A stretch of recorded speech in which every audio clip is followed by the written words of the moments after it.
Hi chat. Hi chat. Hi chat. Hi chat. Hi chat. Hi chat. Hi chat. Hi chat. Hi chat. Okay. Hi. Okay, everybody, if you did not look at it, we are here. This is the first ever episode of Unhinged, which is basically just going to be a VTuber for now. We might see about getting some non-VTubers, maybe some PNG tubers. I don't know about flesh tubers. They scare me a little bit. Hi Star Wars, thanks for joining. Much appreciated. Hi, Star Wars. And today my guest is the pork chop formerly known as Iggy Von Truffles. Hello. Everybody say hi to Iggy. Or not. I'm not your boss. You do what you want to do. Hello, everyone. Look at my gloves. They're Yeah. invisible. Yeah. We had some chroma key mishaps. She has a trillion billion different characters. But Nah, yeah, just this one now. but yeah, it's the first ever episode of Unhinged. So yay, we're all excited. Yay, excited. The chroma key's messing up all my little Yay! flares. And well, it's not called Unhinged. It's called Unhinged for a reason, right? No, 100% it's called Unhinged for a reason because this is going to go massively off topic probably fairly quickly. But yeah, this is my first attempt at a collab stream, something that I've been wanting to do for a little bit. I've been, struggling in the annals of Twitter trying to find people to come in and chat with me. But you were my first Reddit stalker turned Twitter stalker turned in, kidnapped me and hid me in your Discord. Hell yeah. So I threatened you. I threatened you with burning your Discord to the ground if you didn't come on and talk to me on my talk show. It's true. He It did. it is true. He knows where I live. I'm a fucking monster. He had to give me directions to get here. Yeah, it only took 2 days and a lack of sleep to get everything figured out. But yeah, so pork chop, go ahead and tell chat a little bit about you if you want to. I don't really care much. I don't care. You do what thanks a lot. you do what you want to do. I'm saying you can go into detail if you want to. You can give the audience or the VOD watchers later some tidbits about yourself if you'd like to. Yeah, thank you, Zombie. So, hello, everybody. I am Iggy, or I guess Pork Chop now. I recently just changed my name to Pork Chop. My VTuber model, I designed her myself. I've done it like 3 times over, and it's a lot of work. Yeah, I'm just pretty chill. I like making friends. I like hanging out with my peeps and VTubing. And normally I play pretty chill games. So yeah, I got a new slogan. It's come for the vibes and stay for the chaos. That's pretty much it. Like that pretty much sums me up. Nice, So, nice. yeah, I think that's it. Cool. Well, yeah, this is gonna be chaotic. Zone in Prime. Hello. Juice, how Hi. are you doing? How are you Hi, doing, Juice? Juice. Thanks for popping on in to support your streamer. Yeah. Hello everybody. Hello chat. I hope you guys are doing well. I hope you're doing well. There's 2 of us here today. It's gonna be Yes. super odd. But yeah, I believe Miss Pork Chop or Pork Chop, the Pork Chop formerly known as Iggy, and I have prepared questions to keep this ADHD train a rolling. We're gonna try. We're gonna try. I did mark on this that there will be vulgar and profanity, so buckle the fuck up, because yeah. Oh look, Juice already pulling out emotes from both of us. Hell yeah. He's got the heart emotes from both of us. Love it. We all adults here. We fucking better be. One of my mods is lurking in chat, and I can ban the children. I will kick them the fuck out if they're here. You're gonna ban the children? Yes, children are gross. We've had this discussion. We've had this discussion on Discord. Children are gross. They're literally tiny sociopaths you have to teach not to harm each other. I have heard that children have been compared to like basically drunken adults, just like in child form. I mean, they're like consistently drunk They always fall over. You have to pick them up off the floor. They always say stupid shit. I thought that was funny. I mean, I totally believe it. That makes sense. That totally does make sense. They do horribly terrify me. So I'm scared of drunk people too. So yeah, that's probably fairly accurate. I feel like that's accurate. Yeah, yeah. You're moving around a whole lot. You're moving around a whole lot, Iggy. Pork chop. I've noticed I'm really like kind of laggy a little bit. You are laggy a little bit. You got 85 windows opening. Are you torrenting? Oh, maybe I should turn some. Oh, maybe I should turn some off. Yeah, yeah, just yeah. Yeah. Yeah, I stopped all my. I think it worked. Yeah, well, we'll see if it catches up. You're still existent. It's smoothing out a little bit. Yeah, ADHD. Star Wars. I put your stream up so I can see chat Oh, better. So maybe okay. that's why. Oh nope, it looks like it's smoothing out. It looks like it's smoothing out. Better. Yeah, we got it. Yeah, Very ADHD. Yeah, extremely ADHD. Yeah, my mod's already calling us out over here. Zombie said that he has some things to level himself out when it comes to ADHD. I have nothing. Yes. I'm lucky to be on meds. Yeah. So, but yeah, mine's not particularly great.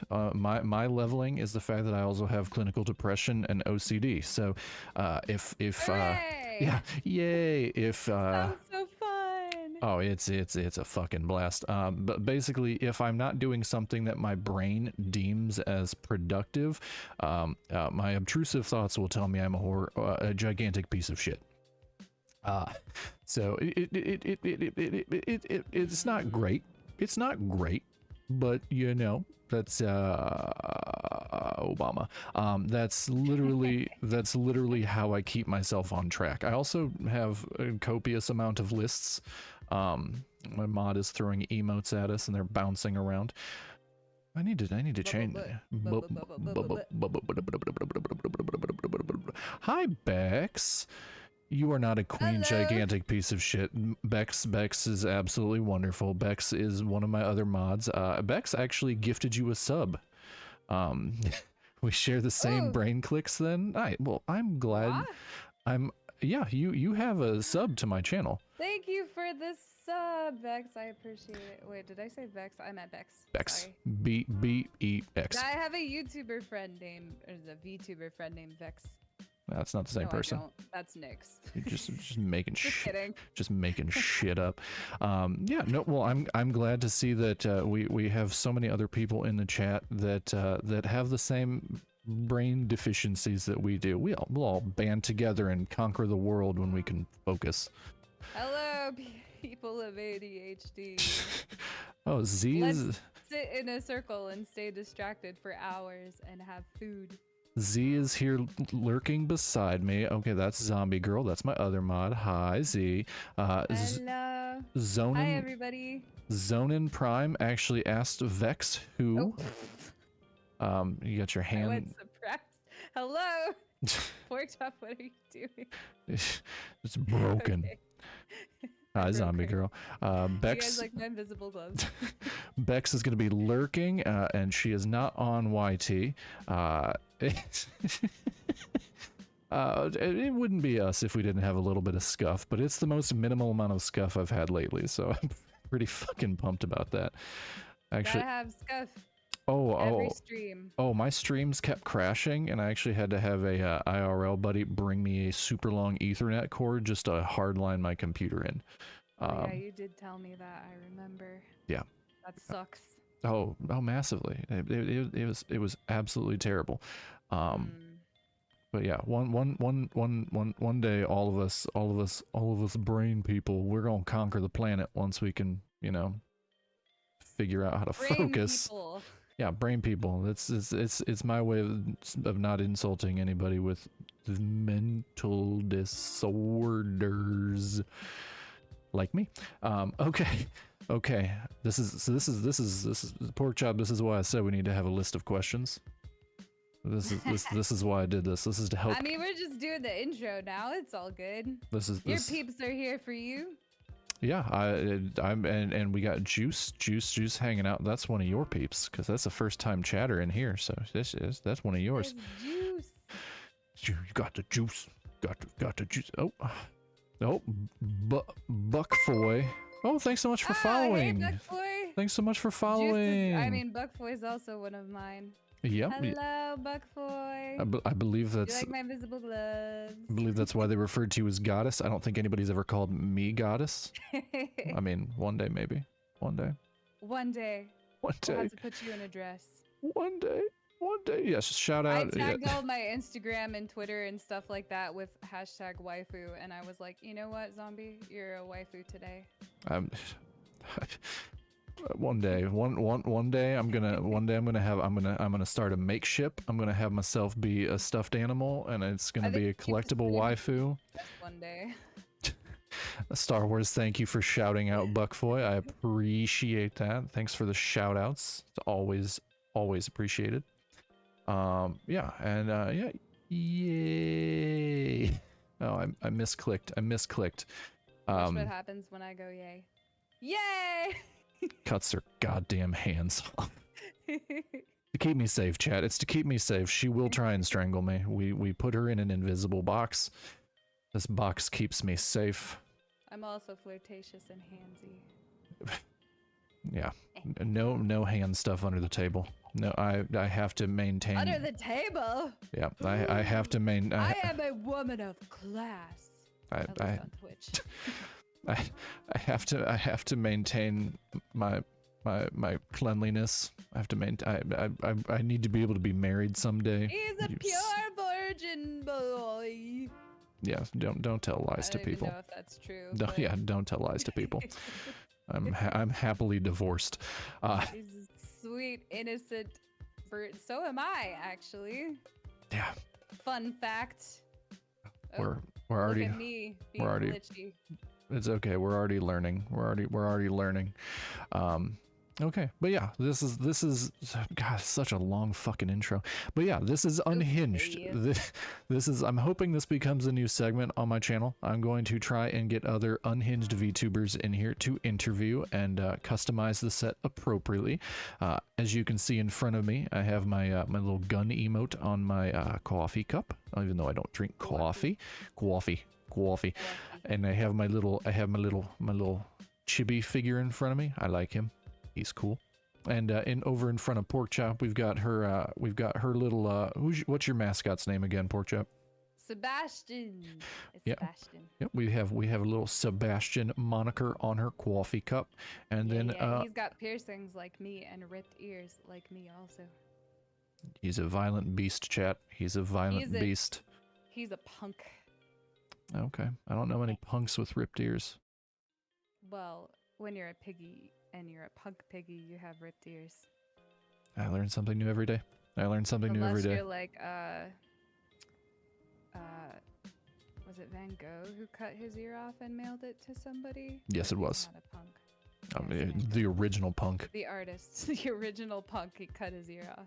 The artist, originally known as, he's like Prince, turned himself into a symbol.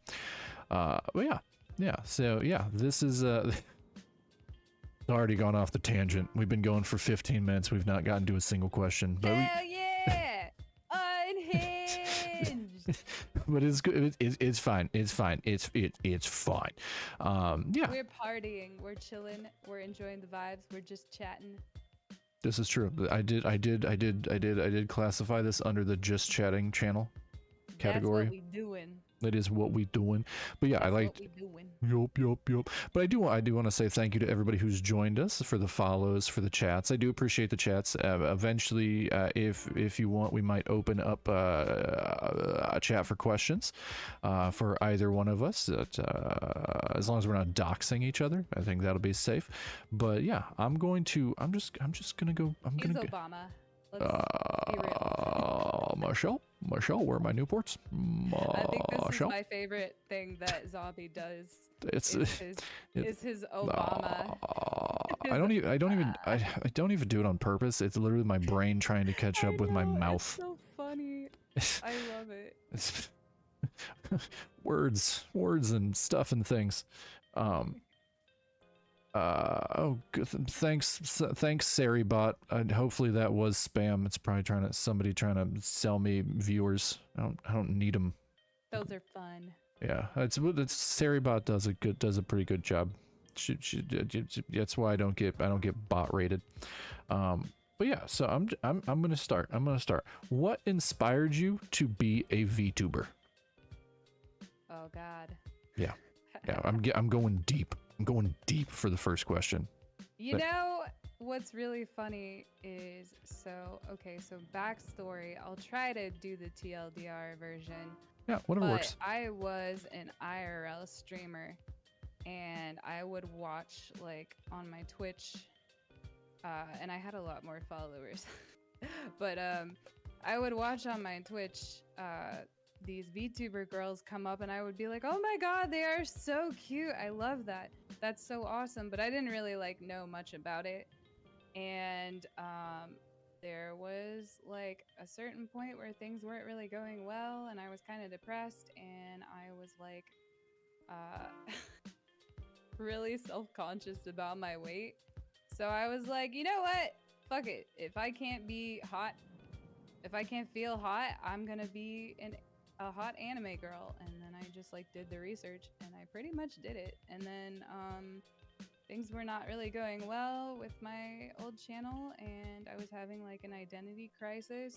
And I was like, you know, it'd be cool if I actually just like completely made a brand new Twitch channel and just became like a VTuber without telling anyone. And I did. I told like a few people, and then I ended up deleting my old channel because it was such a good idea. So yeah, that's basically the long story short. So I became a VTuber for vanity reasons, but I figured out there's a lot of creativity in it. Like everything on my model, I designed myself, and I love it. And it's so much more liberating being a VTuber. It's just awesome. So Nice, nice, nice. yeah, I grew to love it. Nice. We have a question from the audience. Forgive me, but I must know, who is this Vex friend of yours? Zone and Prime asked. I think they're trying to figure out if they know this person. It's actually not Vex. I messed up. Her name is Nyx.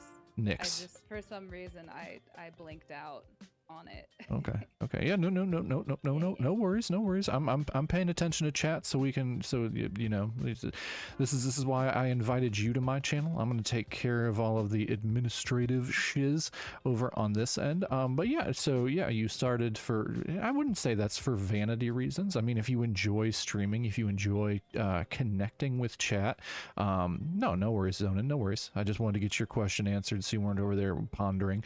But if you if I don't see it as a vanity reason. I see it as a way you found something that you enjoyed doing, but it became toxic doing it as an IRL streamer. As I know, it becomes that way for a lot of more. I would assume it's largely based for more female IRL streamers. Yes. I've never been harassed in that way, because I was never an IRL streamer.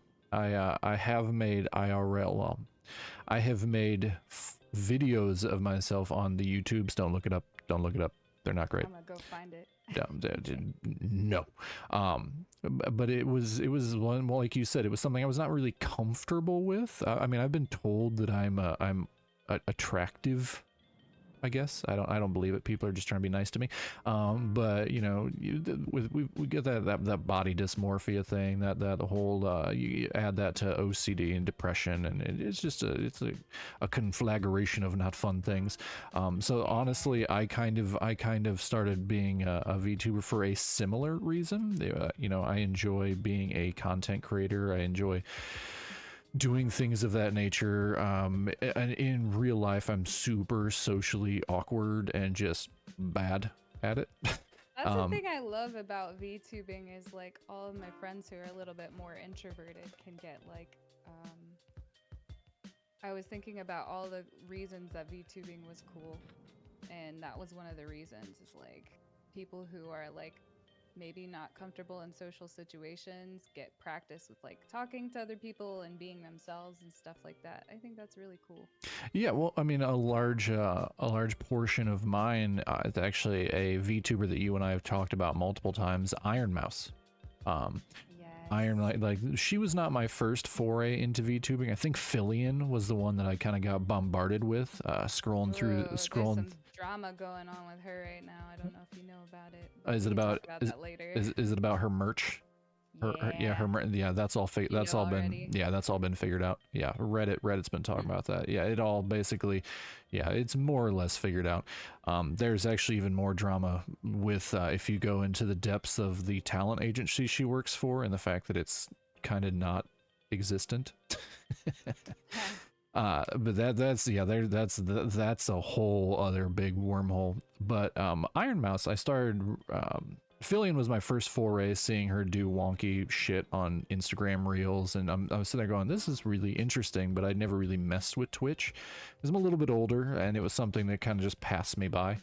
But then I started seeing Iron Mouse, and I started doing some research, some Wikipedia, some things like that, and started reading about her backstory, you know, how she was really sick and how she had to stay inside, kind of socially anxious, and it became something, you know, she was conscious about herself and always kind of not comfortable, and she started VTubing as a way to kind of make friends, like online internet friends, to have somebody to talk to since she couldn't go out, and being very socially inept and very much keep to myself. That was kind of one of the pushes that I had to kind of start VTubing myself, was to kind of, you know, if I'm going to be playing games anyway, if I'm going to be talking to myself anyway, I could probably do it online and maybe get to talk to people who are nice, get to know other people, interact with people, not so much teach myself to do it in real life, because I still don't want to do it in real life.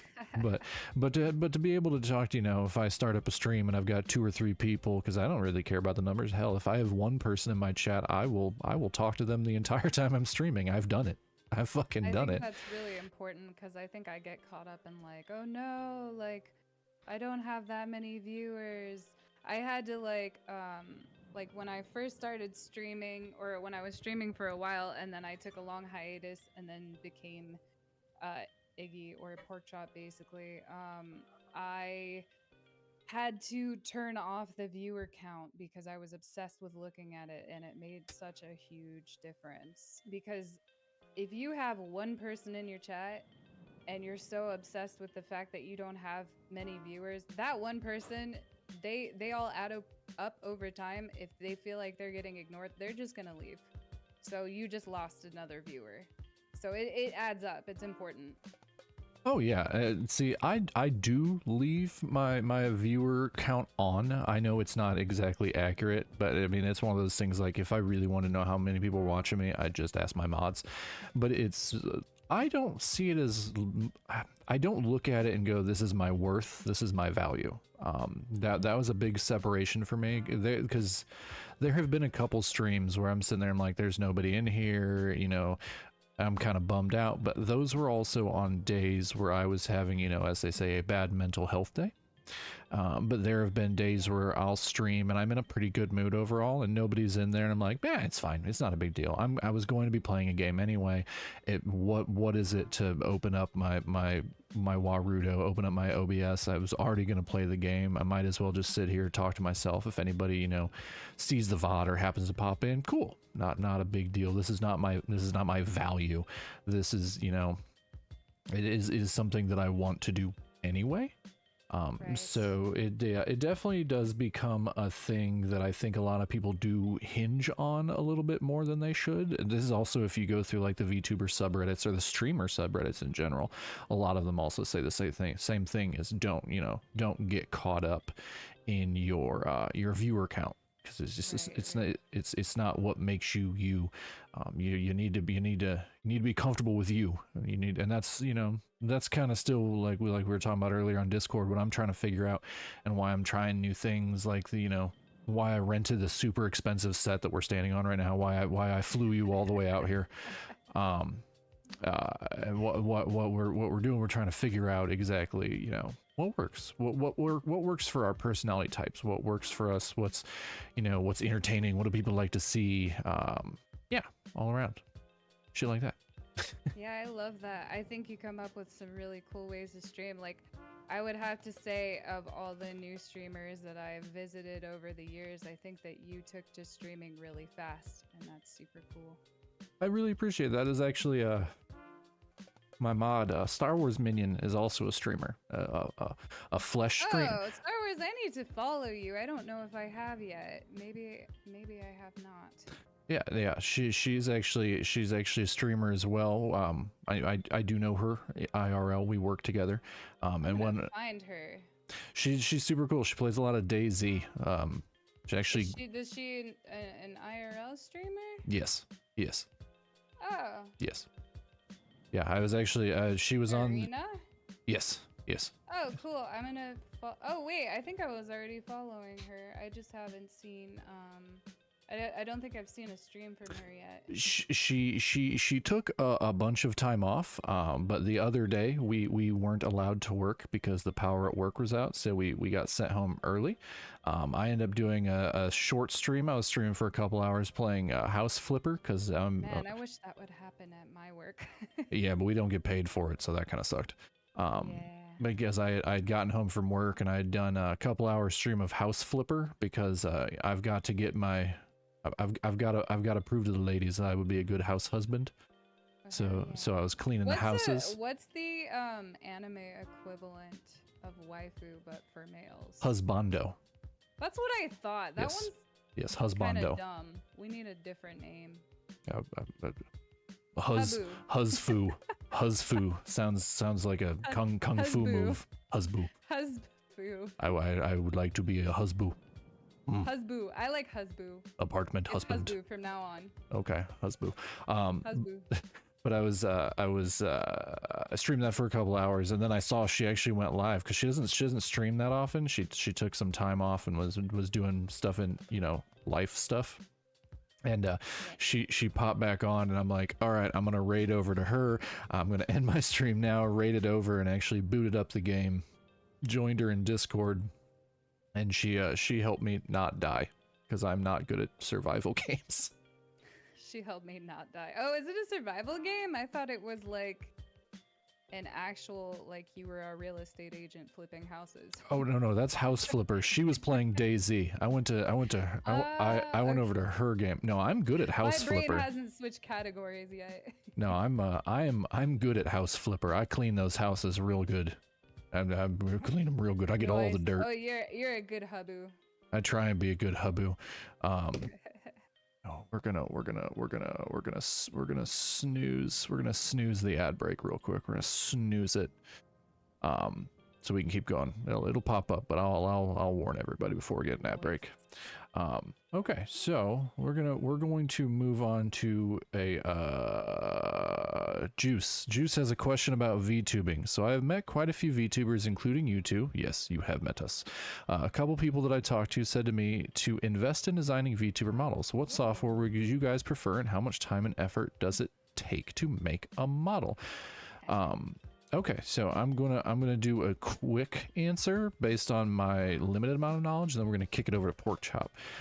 So it really depends on what type of VTuber you want to be, whether it's a PNG tuber, or a 2D tuber, or a 3D tuber. Both Pork Chop and I are 3D tubers, so we have 3D models. The model program that we both use is Vroid Studio, and Vroid Studio is free. It doesn't cost you anything. You can customize as much or as little as you want, and if you do want to pay for things, it's basically paying for accessories. Like the hoodie that I have on, or the horns that I have on, I actually found as free accessories on the website Booth, but there are plenty of Gaia Online for adults. Basically, God, I can't believe you just said Gaia Online. I miss that fucking game so much. I used to play that all the time. I went over to VTubing and I was like, oh my God, this is like I'm investing in my hobbies again, but like as an adult. I logged into Gaia Online a few months ago and I'm like, why don't I remember having so much more shit, but my character was running around in their underwear. I'm like, I had a suit of armor. I remember having a suit of armor. I had some cool legendary stuff that I used my real money to buy. Oh yeah, no. My quarters that I mailed. just to buy accessories for my stupid Gaia online model. Oh, good God. But yeah, we use Vroid Studio, and I know Porkchop has done a lot more designing and tweaking with hers. So time and effort is entirely up to you. My first model, which the one I'm using now, is actually a edited version of. My first model, I think, took me 3 or 4 hours, 3 or 4 hours of super basic tweaks, editing, getting everything set up how I wanted to do it. But then you look over at Porkchop, I think hers was weeks in the making, where she was going through and adjusting blend shapes and changing things, and I'll kick it over to her in just a second. And then the other form of VTubing is live 2D, which are 2D models, which you've probably seen like Iron Mouse or Zentreya or Henya or any of the V Shoujo people or Doki Bird, Chibi Doki. They all have live 2D models, and those ones have to be drawn like 2D drawn, like you would draw like a manga or a picture, and then they have to be layer cut, basically like in Photoshop where you take out every single layer, and then they have to be rigged in the live 2D program to actually move around. So, and that's that. I think the cheapest one I've found is about $1,000 for the art to the rigging to the finished product. Like the concept to end is at least $1,000. You can sometimes find people to do it for cheaper than that, but it's not often. So if Porkchop, if you want to continue going in about this question. Oh, I got lots to say. I know you do, because you fucking love Photoshop. I do. I love Photoshop. I love designing my model. So when I first started VTubing, I found Vroid just like everybody else. Vroid is pretty much the most accessible and easiest way to become a VTuber. It's free. Like Zombie said, there's stuff on Vroid Booth that you can buy as accessories. I took pride in like making my own accessories myself. I was really bad at it at first. I didn't know how to use Photoshop. When I started designing my own model, I started having to look up how to like basically how to draw, kind of. I mean, like I used a lot of references for eyes, so it's still drawing. I used I looked up how to draw like the basically a way to draw hair, because hair is really hard to draw. It took me a long time to get this down. All of the accessories that you see on me are like 90% of them have been designed or drawn on Photoshop. And this most recent model I actually used to make Porkchop look a little bit more 2D. So I had to look up and see the differences between 2D versus 3D, and I really love how she turned out. Like, I think she could pass for 2D if I wanted her to. But yeah, if you're looking to get into something a little bit easier, designing models the easier way, you can have a pre-rigged, pre-made model like I do, just design everything yourself with Photoshop and use like the diagrams they have in Vroid. Or if you want a much more complicated and extensive way to do it, you can do 2D modeling, but you have to know how to draw anime basically, or manga, and I never quite learned how to do that. I suck with drawing hands, so I don't think I could ever.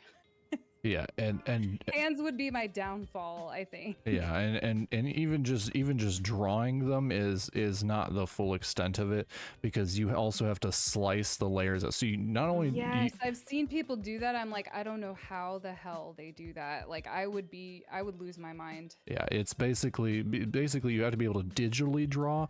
You have to be able to digitally draw in Photoshop, and then you have to learn how to draw layers in Photoshop, because every separate thing, like if you look at, so take a look at Porkchop's eyes, for example. So the eyes are probably 7 or 8 different layers if it were a 2D model. They would have to cut Right. out each individual character, put as a different layer, just for her eyes to be able to look left and right, for them to be able to actually go in and animate. So the Vroid version of it basically sets up the rigging automatically for you. You can adjust the amount of bones in your model, so how much you want it to move about and stuff like that. But with Live 2D, they are a lot more expressive, but that's because having a live 2D model and having everything done the way that they do it is basically animation. Like Yeah. there are a few VTubers. Froggy Lock comes to mind. Froggy Lock, I believe, largely did most of hers herself, but that also comes down to the fact that Froggy Lock IRL is an actual animator. Like That's so well, cool. one of her things that she actually worked on was all of the animation in the newest Space Jam movie. Wow. Yeah, That's yeah. crazy. She actually talked about it. I think she was playing Minecraft with the V Shoujo girls, and she was talking about how like that was a job that she did. Like she actually went to school for animation. So so long story short, I mean, if you want to start VTubing, definitely like I would start with a Vroid model. Dip your toe in, see if you like it, figure out the software. Going from Vroid Studio to make your model, opening up Warudo to actually animate your model, and then porting everything into OBS. The pros and cons of having having a 3D VTuber model: they're glitchy. They're Yes. glitchy. And not as expressive. Yeah, that's the pros of them. They're free. Well, they can be free depending on what you want to do. They're highly customizable, and Yes. it's easier to customize them because with live 2D ones, you basically have to redraw and re-rig and go through the whole process of basically resculpting your character. Whereas ours, we basically just reload the VRM file into the program and kind of tweak and do whatever we want with it. It's a lot easier. So, I mean, I think you agree with me. Like, the cons are that they're super, super glitchy. They're not as Yeah. expressive. They definitely can be.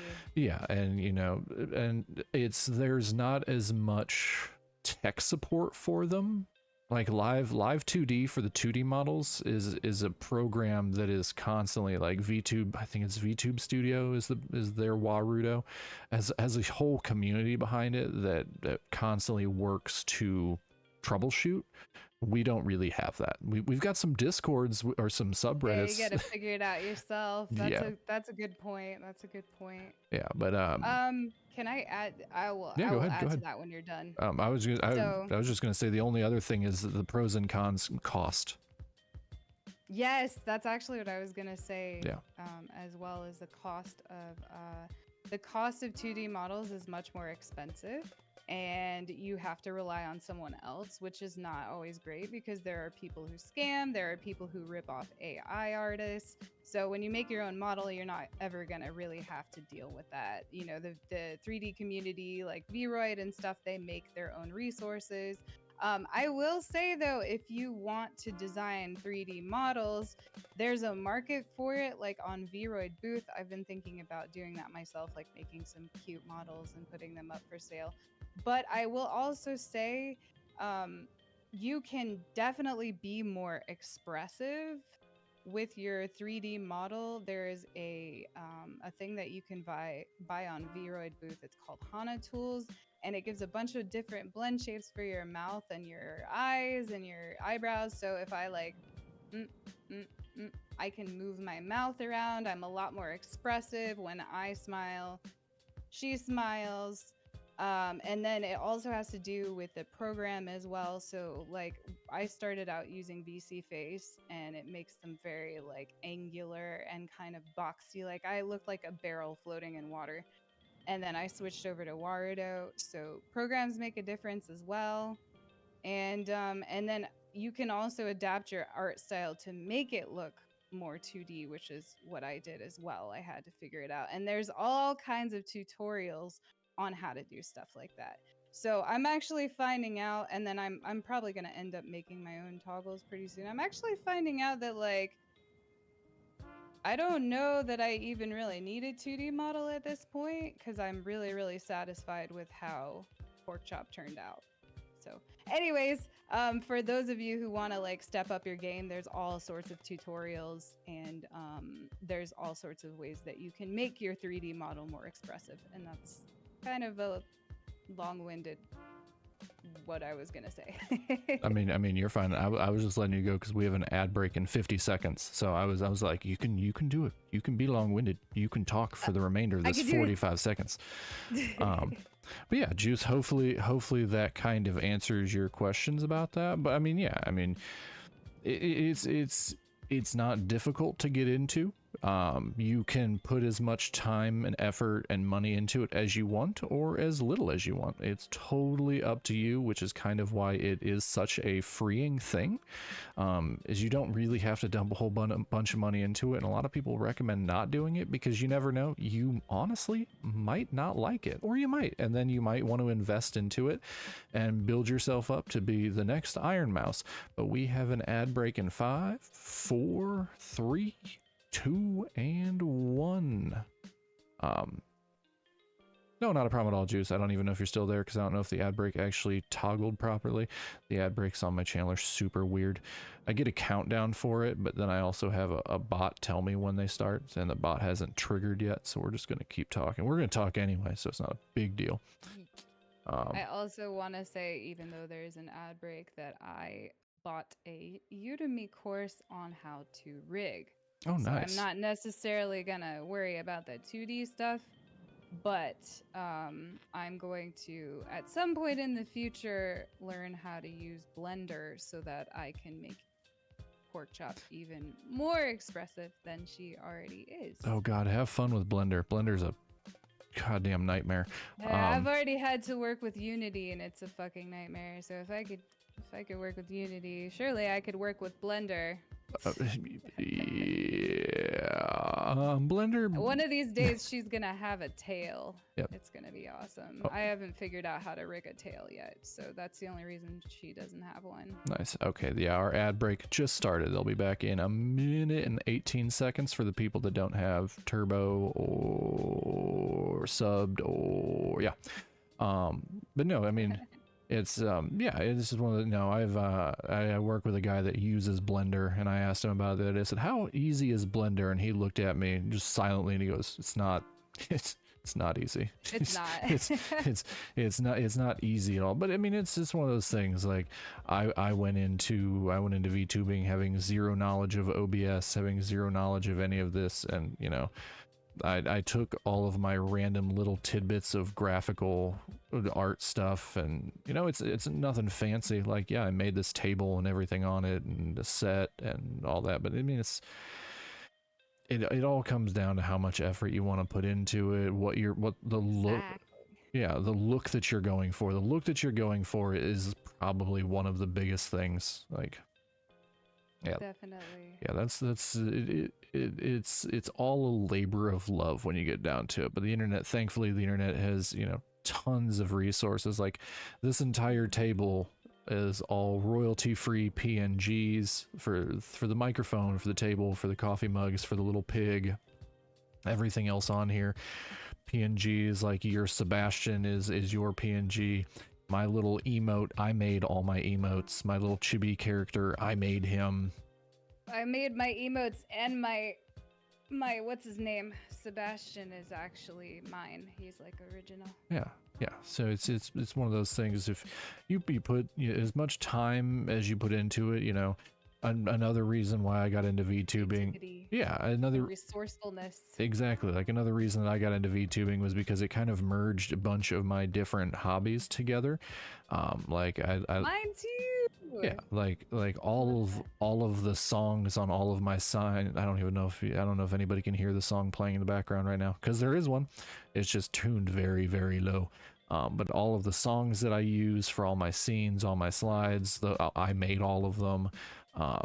Like all of the graphical stuff, with the exception of my backgrounds. Well, I didn't make my backgrounds, but like I try and do little art things, like on my Twitter, all my little posts, I make them. And then I game, so I try to combine as many things as humanly possible. And I think VTubing is a great way to do that. It's a great way to show off your hobbies. So Yeah, agreed. yeah. So if like you have a mad love affair for Photoshop, so what better way to put that into? You know what's really funny though, Zombie, is that I had this whole course. Okay, so I started out graphic designing. I was doing it because my last job wanted me to be like do their social media posts. So I started graphic design. I started learning how to graphic design. I was like, man, at some point I really need to learn Photoshop. The reason I learned Photoshop is because I started designing my VTuber model. That is the only reason I know how to use Photoshop. Nice. Is because I was so interested in making a VTuber model and using tutorials for it. I started messing around with Photoshop and I was like, Adobe Express is not giving me the results I want. It would be super cool if I could like highly customize things and draw things out and stuff like that. And Photoshop gives me unlimited freedom, creative freedom to do what I want. And so that's how I learned Photoshop. I learned Photoshop designing my 3D models. Nice. Juice said, I'm actually starting to learn Blender. It wasn't difficult for me to find everything, but with sculpting, though, you have to do everything from scratch. In comparison to ZBrush, you can start out with a head preset and go from there. Well, you can actually find assets for Blender, but you have to be careful because those assets have been made by people, but there are royalty-free ones that you can find. Booth, like we were talking about earlier, Booth actually does have a lot of Blender assets. Some are paid, some are free. You just have to double check what the copyright and royalty stuff is on all of them. But also, like, if you use Vroid, that's the other great thing about Vroid is that you don't have to worry about copyright stuff. Like, you are already provided with a model. All you have to do is like make the dimensions the way that you want to and customize their face and their body the way you want to, and then you can just like design all of your assets yourself. That's why I really like Vroid, is because I don't have to sculpt. I can just, I mean, of course, if you're getting into that, that makes sense, but like, yeah, it's a ton easier. Yeah, Vroid is basically like a character creation screen in a video game. Like there's a lot that you can do. Like if I wanted to have my eyes on the side of my head, I could. If I wanted my nose to be on my forehead, I could. It's basically just, yeah, it's a character creation tool basically. You just have to, when it gets to the accessories, that's where, like the clothing or the things like that, that's where you might end up starting to spend money and things like that. But there's a whole bunch of stuff you can do literally for free. And yeah, especially if you're the type of person that used to like get into Skyrim or Fallout and it's like, I'm gonna make this character look like Oh my god, I a spend fucking so many demon. hours on Skyrim in character creation, and then I end up playing in third person. Yep. No, exactly. That's or first person. yeah. Every time I walk by a mirror, I want to look at this nightmare's hellscape that I spent days working on. But yeah, that is literally what Vroid is. If you've ever just kind of like get a thrill out of creating your own character, in a game, it's just like that. Yeah, it's awesome. I love Vroid. I love Vroid. I don't think I would. Well, I don't have the option to switch anything else, but it's a very, very good basis for creating a character. And yeah, literally everything on me is something that I designed myself from Photoshop. I'm gonna tell Photoshop that you love Vroid and that you're cheating on it. I'm going to. I use Photoshop almost every day. Yeah, Jews, no, definitely check out Vroid Studio. It's do it on a PC though. Do not use the mobile version. The mobile version is very yeah, it's very truncated. Like I tried doing it on my iPad. You don't have as many options, but when you and it's free, when you download the one on PC, there's tons of stuff you can do with it.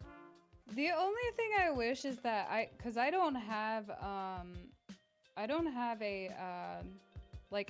like Apple products or anything, and you have to for the Vroid like mobile app to be able to stream on your phone and stuff, you have to have Apple, and that kind of sucks because I want to stream shorts from my phone like messing with the formatting for doing shorts is such a pain in the ass.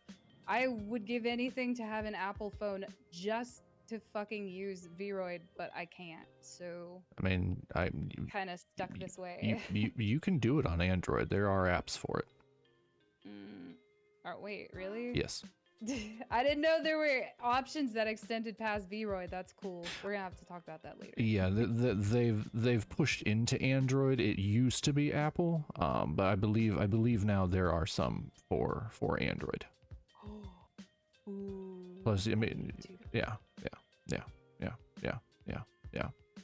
Okay. Yeah. All right. This question, this okay. This question's not that deep. This just goes this. What's your favorite horror movie? My favorite horror movie? Horror, not horror. Wow, We're not talking about my favorite horror movie. You know, we're not talking about Orange YouTube. We're talking we're talking horror. Yeah, yes, I knew what you said. I'm a huge horror and anime person. This is a question. Okay. This is a question that I ask everybody that I talk to. So I wanted to these are some questions of just me learning. So favorite horror movie. Okay, you may or may not be my friend after this, so we'll see. Yeah, we'll see. I'll kick you right off. I'll kick you right off my channel. I don't really watch horror movies that often, but I went to go visit my older brother, and he loves Stephen King. Like, loves Stephen King. Disappointed so far. Reads all the Stephen King. Yeah, you're gonna be even more disappointed because not only is it Stephen King, but it's also the new It movie, and people are gonna boo on me and they're gonna cancel me because they like the old one, but the new one is awesome, and I love the dude who plays him, and I love how creepy he is. And for a little bit, I was kind of obsessed with Pennywise because he's so cool. Okay. Okay. Yeah. In terms of like a good movie and how creepy he is, I love it. I also really liked The Shining, but I really don't watch that much horror. I liked Texas Chainsaw Massacre as well. So basic bitch horror movies. That's no Juice. My arm is twitching because 3D models are glitchy. If he's twitching because he's annoyed with my answers. Rage. No. I'm an old school horror person, and I'm not allowed to shame people. I mean, I will, but we're supposed to be nice to different horror people. Had she said A24, I might have shamed her, because A24, I don't even know what A24 is a production company that makes quote unquote elevated horror movies. They're basically, in my opinion, they're trying to make horror movies because the people are too ashamed to say they just like horror movies, so they have to have some underlying message in it, like don't abuse children or you have to love nature, instead of like so stupid. well, this is I grew up. I'm a little bit older, but I grew up watching like the Friday the 13th movies, Nightmare on Elm Street movies. When you watch Friday the 13th, they've done interviews with the creator, and they're like, "What were you trying to say with this movie?" And he just looks at the interviewer dumbfounded, and he goes, "I wanted a bunch of teenagers to get murdered by a crazed maniac." And I'm like, okay, see, they're that's the essence of horror. I feel like there shouldn't have to be a rhyme or reason for why things happen. Exactly. It's horror. Exactly. That's my favorite thing, and it's okay. You can like basic horror movies. I'm not angry about that. I just haven't found any good ones. Like every time I put on a horror movie, I'm like, oh, I feel like watching a horror movie, and it's not always rare. Or it's not always common, I should say. But like I'll put on a horror movie and I'll be like, oh, this is dumb, and it's kind of disappointing. So I haven't found anything that's like super good or engaging because they all end up being really stupid, and then I get disappointed and I'm like, okay, A, this is not scary. B, it's fucking cheesy and dumb. And C, I'm so bored with the plot line, like I can't. I will say I have a favorite horror game. What's that? Which I guess is more of a thriller, but it's called what's it called? I don't know. You're the one who's supposed to tell me. It's called Until Dawn. Okay. I love Until Dawn. So Until Dawn is actually based off of like the tropes of 80s horror movies. Nosferatu, yes, Bex. Nosferatu is totally horror. Nosferatu is actually the archetype for all modern vampire movies. Before they made them sparkly and pretty. Ooh, I'll have to check that one out. I got a notebook. I need to write some horror. Oh, horror movies down. don't even start. I will fill that whole fucking notebook. Because I started in the 90s with watching Scream, and quickly the slasher subgenre of horror kind of became my favorite. So like Friday the 13th, Scream, Nightmare on Elm Street. I guess you could call Chucky. Chucky's kind of a slasher movie. So that Texas Chainsaw Massacre would be Texas Chainsaw would be. I don't like Texas Chainsaw, but that's because I don't like the director. The director is Toby Hooper. So he also did Poltergeist, which I wasn't a big fan of.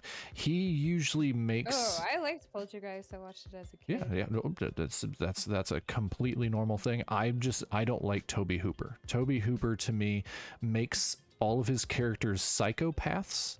And to me, they don't have a whole. But that's the thing that scares the shit out of me most. Well, they just like serial killers fucking terrify me, which is why that movie terrifies me. But because they're real. But for me, his character creation, like you think about Texas Chainsaw Massacre, they are so over the top that they become one dimensional. Like they're killers just because they're killers. Now isn't that why serial killers kill? Nope. So what scares me a bit more, think back to, if you've ever seen it, the original 1978 Halloween. Okay, the original Michael Myers. I watched the I don't say Rob Zombie. Don't say Rob Zombie. Don't say Rob Zombie. I was gonna say Rob Zombie. Nope. So Rob Zombie does the exact same thing. Scene where he stabbed him in the neck with a fork, though, that was really fucked up. But okay, so I'll explain the difference here. So you watch the Rob Zombie one. His mother was a stripper, abusive parents. Was it any surprise that he turned out that way? Not really. Okay. They did that in Rob Zombie also. No. Rob Zombie was the one that did that. That's not how the original one is. Oh, how's the original? So the original one is Michael Myers was actually raised in an upper middle class suburban family where his parents got along just fine. He had a loving family. He had a sister that like doted on him. And then just one day he just snapped and stabbed his sister to death. Ooh, okay, that is really interesting. So see, like that to me has a lot more depth behind the character mentally, because you're sitting there going, that makes it scarier to me, because when you see the Rob Zombie version, and I compare Rob Zombie and Toby Hooper a lot to each other. Like they make psychopath characters, but they're psychopaths just to be psychopaths. They're very one dimensional, and it's fine. Like they're brutal, they're gruesome, they do the damn thing. No, there's always a reason for people being that way. So yeah, I find that much more realistic and interesting. Well, but see, that doesn't make me as scared, because when you see how Rob Zombie created his Michael Myers, like the kid had an abusive upbringing. You know, he was bullied. He was basically pushed into kind of slipping from reality and becoming crazy. There's definitely people like that in the world. Oh no, 100%. But that's to be expected.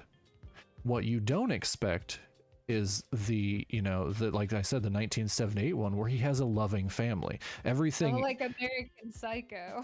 Well, American Psycho, I love American Psycho. That's not a horror movie though. I wouldn't call it a horror movie. I would call it obscure. It's a dark comedy. The original book is actually the book's a satire on capitalism. Oh, I love that. Yeah, Bret Easton. I loved American Psycho. No, American Psycho, it's classified as horror, but yeah, it's definitely I am more like psychological thriller fan, so I love psychological thrillers. American Psycho is absolutely great, and once you start picking out the undertones of what they're trying to what he's trying to make fun of, what he's trying to point out, the movie has so many layers of depth to it. And yeah, that's to me, that's what really makes horror great, is having those characters that you're not quite sure but they have a lot of depth to them. Like Jennifer's Body. Jennifer's Body is another newer one that I thought was just absolutely hilarious. It's got Megan Fox in it, and I wanted to hate her. I'm writing stuff down. Oh, Jennifer's Body. I believe it was written by the same person who wrote Boys Don't Cry or Girl something. Maybe I'm not.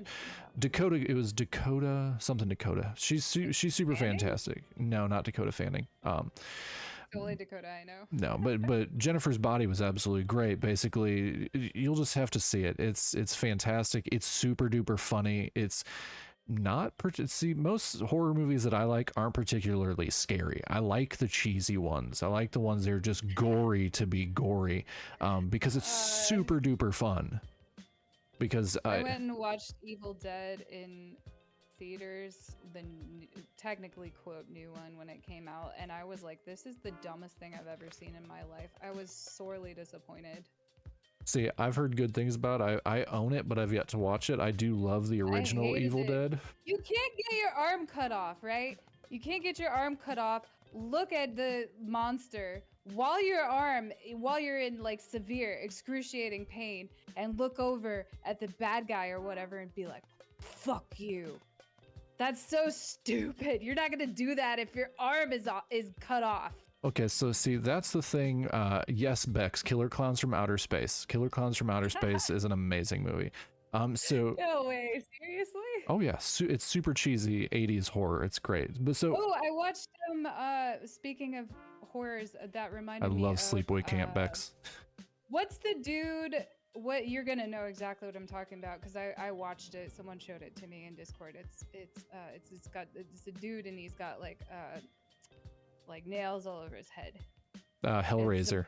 Hellraiser. Yeah. I watched that one. I actually, as weird as it was, I actually really liked it. So but I like obscure weird movies. So. Hellraiser, not remotely obscure. Actually, super popular. But no, Hellraiser was originally based off a short story by Clive Barker. So Clive Barker was he is a homosexual man, but the movie was actually written as his exploration into the BDSM scene, and him turning a lot of his questions and him finding out about himself and his enjoyments of the separation of pleasure and pain. He turned it into a horror short story, and then created the Hellraiser movie based around it. So there's a lot of like psychosexual undertones in the movie. Interesting. I had no idea. Yes. That is so cool. So there's Hellraiser. Yeah, Short Bex loves Hellraiser. No, Clive Barker's absolutely fantastic, and Sleepaway Camp is fantastic. Bex, I don't know how you said it's dumb. It's great. It's Sleepaway Camp dumb. The dumbest horror movie I ever saw was Blair Witch Project. See, Blair Witch is great for infuriatingly stupid. It's great for how it was made and for what they did with it. It kind of jump-started the found footage craze, which gave us films like Cloverfield and other things like that. So it left a mark on horror. I think where it is now, if they did it now, it wouldn't be good.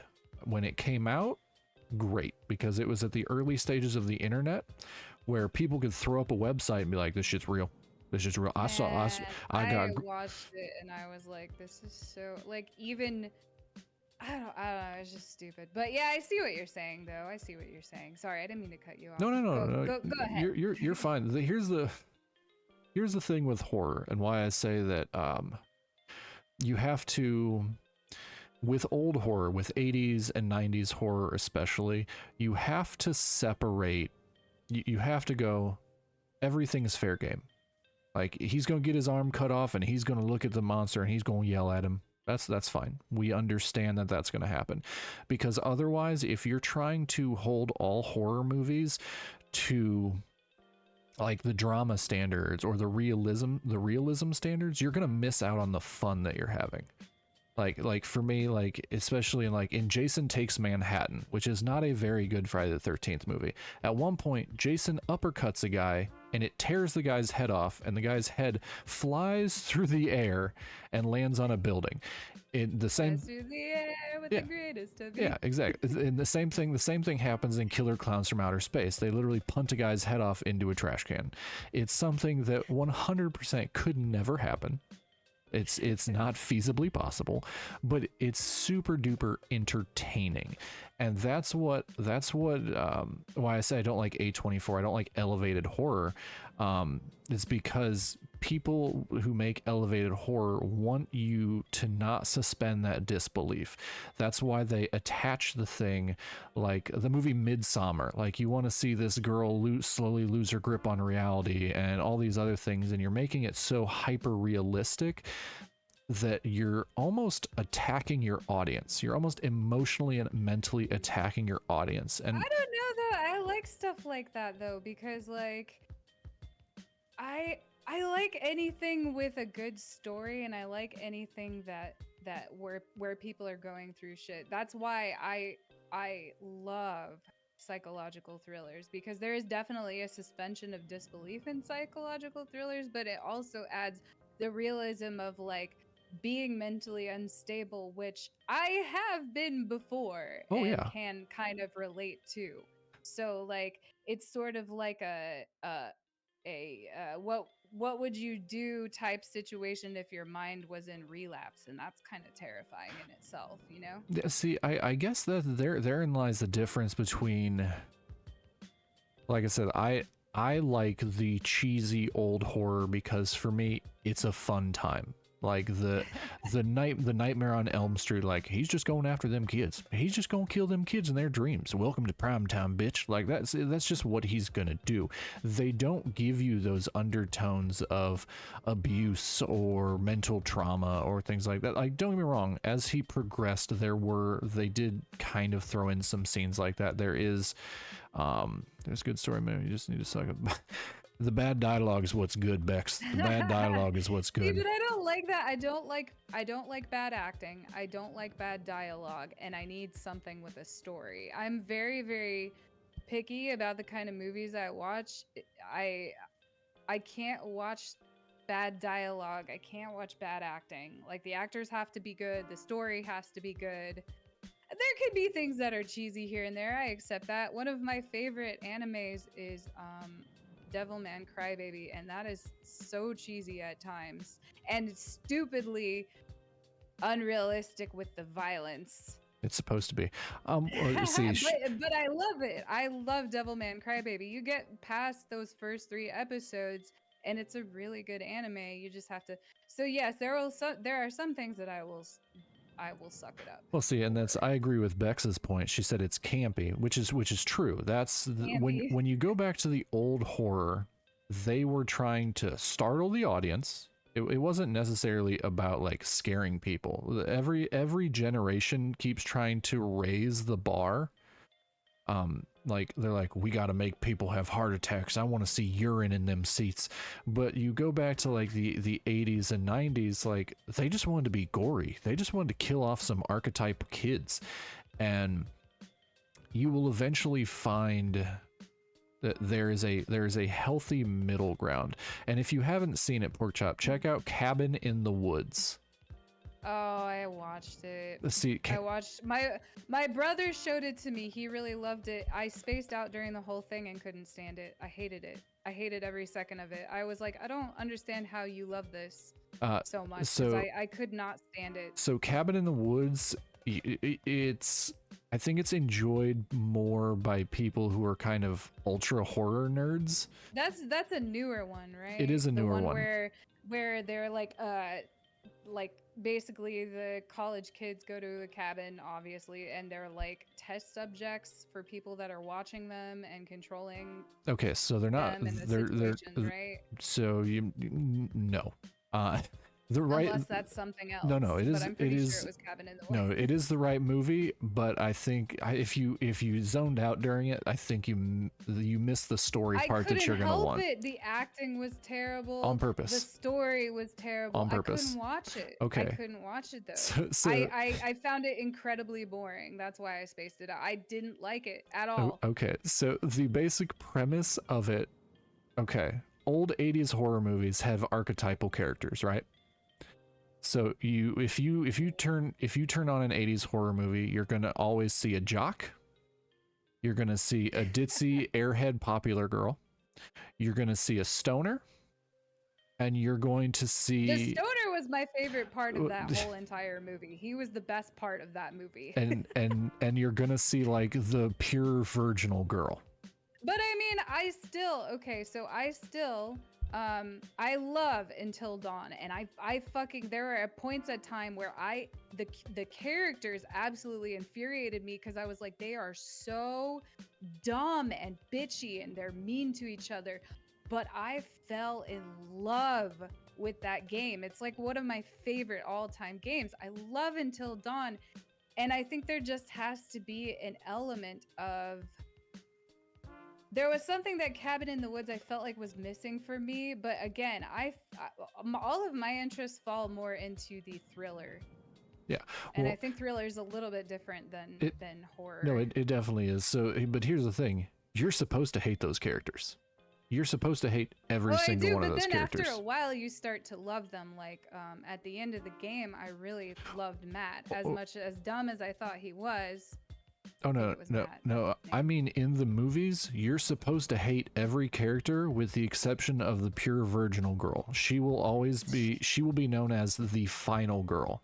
She is the one that survives through because she is the archetypal character of what you're supposed to be in society. She's the only one who's ever supposed to survive, and she's supposed to come back around again at the end, and she's supposed to basically get vengeance on the killer.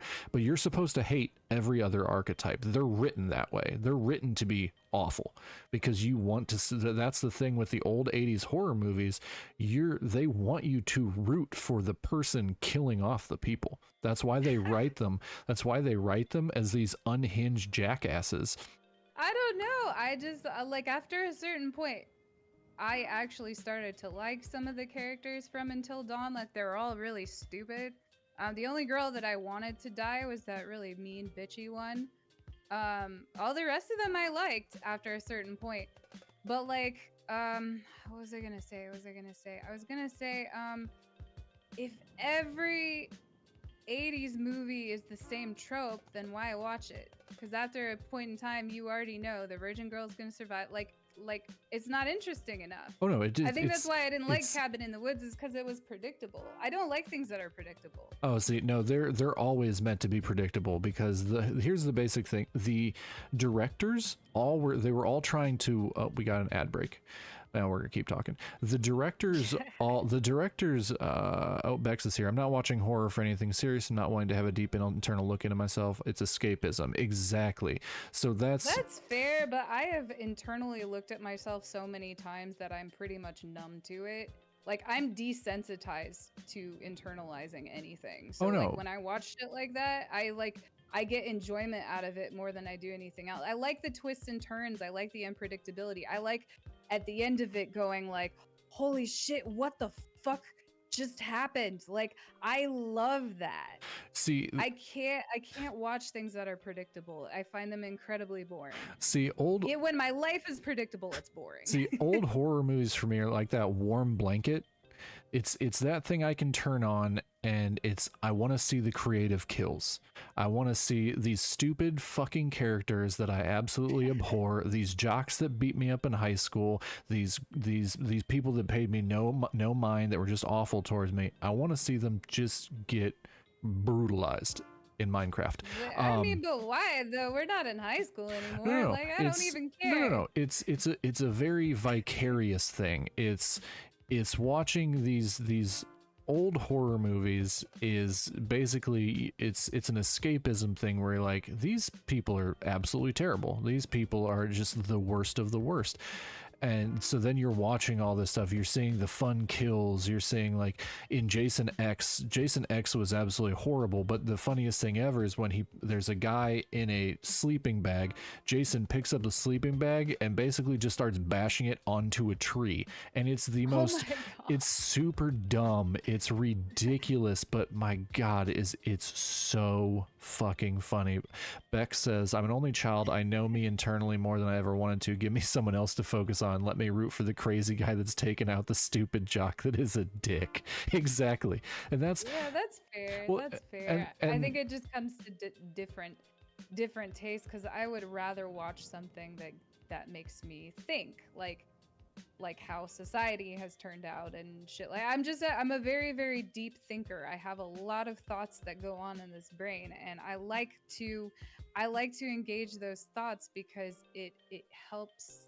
I don't know. I find life much more interesting when there's twists and turns in it yeah. rather than just being what it is, because life is not what it is on the surface. See, It's much more three-dimensional than that. yeah. No pun intended. See, for me, I like turning my brain off because my brain doesn't shut up. So I have those too. I think that mine are more on the like I would rather watch like a really stupid comedy or a chick flick oh no, type see, thing. that's how I watch horror movies. I watch them as comedies or as chick flicks, and there's some. I've got some comedy ones that you would probably really like if you've never seen Tucker and Oh. Dale versus Evil. No, but I'm down. I like stupid shit like that. It- I started watching I'm really sad that I never finished it, but I bought on Vudu Super Troopers, and I was like, "Holy shit, this is absolutely the type of movie that I would love."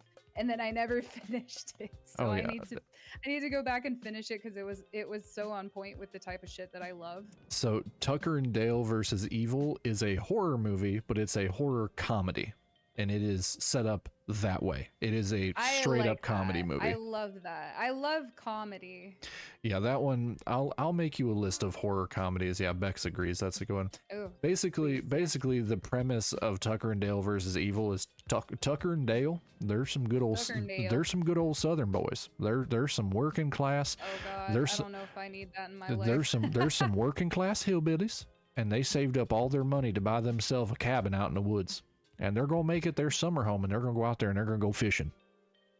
And as they're gonna go drink beer, and they're gonna go fishing, and they get out there, and basically this obnoxious group of college kids go out there, and they're trying to, we got to take down the hillbillies. The hillbillies are bad, and basically the college I've heard kids, Shaun of the Dead is good. the college kids one by one basically accidentally kill themselves.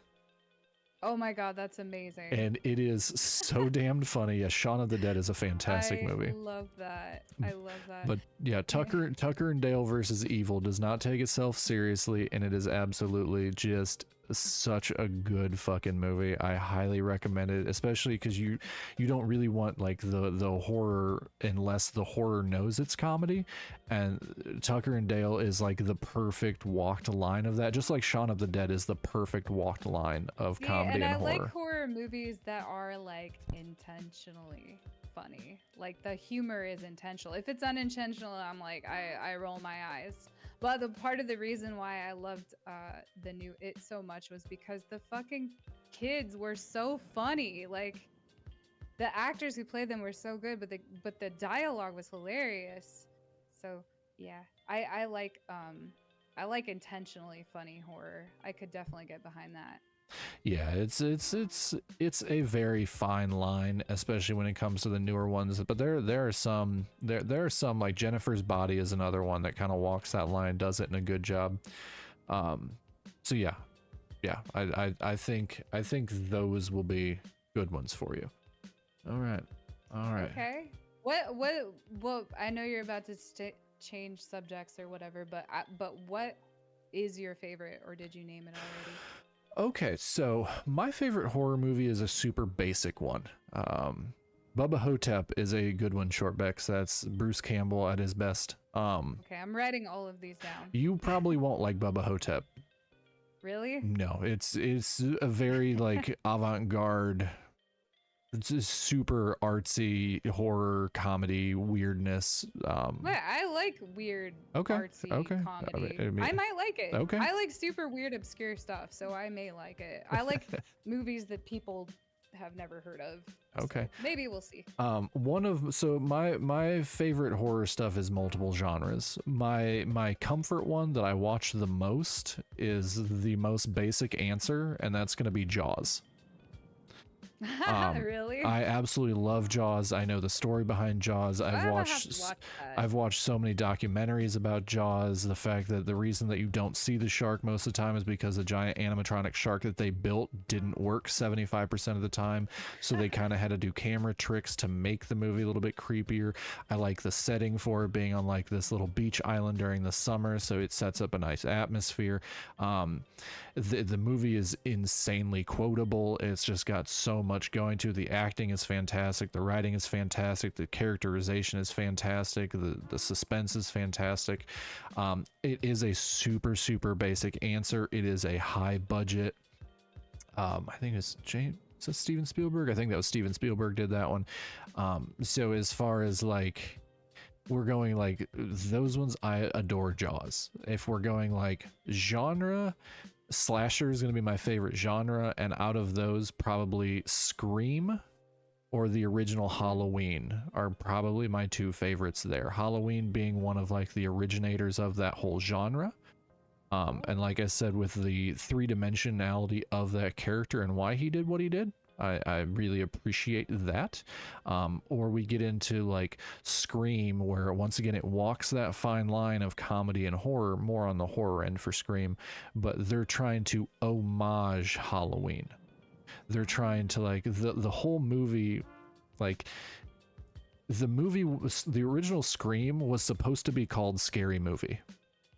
That was the original title for it, but they couldn't. There is a scary movie. There is a Scary Movie. That's why it was so changed. Oh, Scary Movie is great because it literally. It's funny. Well, that's the whole thing. Scary Movie 1 and 2 were done so well because they took all of those tropes that I mentioned and they blew them up to 100, and they just made them. That shit was funny. Oh yeah, they made them cartoons, and that is like they're not only were they homages to old horror films, but they did a really good job at it as well. And so but yeah, Scream, Halloween, or Jaws are probably my three, without getting into like super obscure like Italian horror from like the 70s, because if we're going there, my favorite's the original Suspiria. Absolutely love the original Suspiria. The soundtrack by Goblin is absolutely great. The fact that the entire original movie is in Italian, so then they had to dub the movie in really bad dubbed English, which is super normal for like the 70s and 80s Italian horror movies. That basically they made them in Italy, shot them in Italian or a bunch of different other languages, and then when they finished to sell them in America, they overdubbed everyone's voices in English, and the dubs were never quite right. Which is just one of those things that, you know, it's what happened. That's what they did. And there's a certain kind of charm behind those movies. Yeah, that's awesome. Oh, I will also say I really liked The Grudge, like the original one. So you don't like the original one then? No, I think it was the original one that I watched. I can't remember. The original one is called Ju-On, and it's a Japanese movie. Oh, that's right. Yeah. So, okay, I guess the American version. I still. Oh, you know what though? I think I did watch that. I liked both of them. They were amazing. They were amazingly good. I liked those. Yeah, those were good. Because I own the original Ju-On, and I have it on DVD, the original Japanese one. I also do own The Grudge, the American one. I liked them both. I would say that's like if I had to pick like something that I liked in terms of horror movies, I would say The Grudge was really good. Okay. Either of them. Okay. I liked both of them. Okay. See, I'm not a huge fan of the American one. It's not bad. I love Sarah Michelle Gellar. I'm a huge old school Buffy fan. So I can't hate on her for it. It's just when you get into the Japanese ones, you lose so much subtext. Because the Japanese one's cool. I mean, from what I can remember, it was a long time ago when I watched it. Well, yeah, that's that's a big thing with like the difference between horror in Japan and here. Japan doesn't have a lot of slasher movies because in Japan they're more scared of spirits and curses, which is why you have like Ringu and you have Ja'an, because those are both based around curses, which is like their versions of ghosts and hauntings that we would have here in the States. And so like the reason like they separate out their horror genres for things that they're actually scared of. So it's, yeah, you lose some subtext when you translate those things over. Like I love the American Ring, but the Japanese Ringu is so much better because Oh, I think I watched that one too. That was really good. the Ring or Ringu.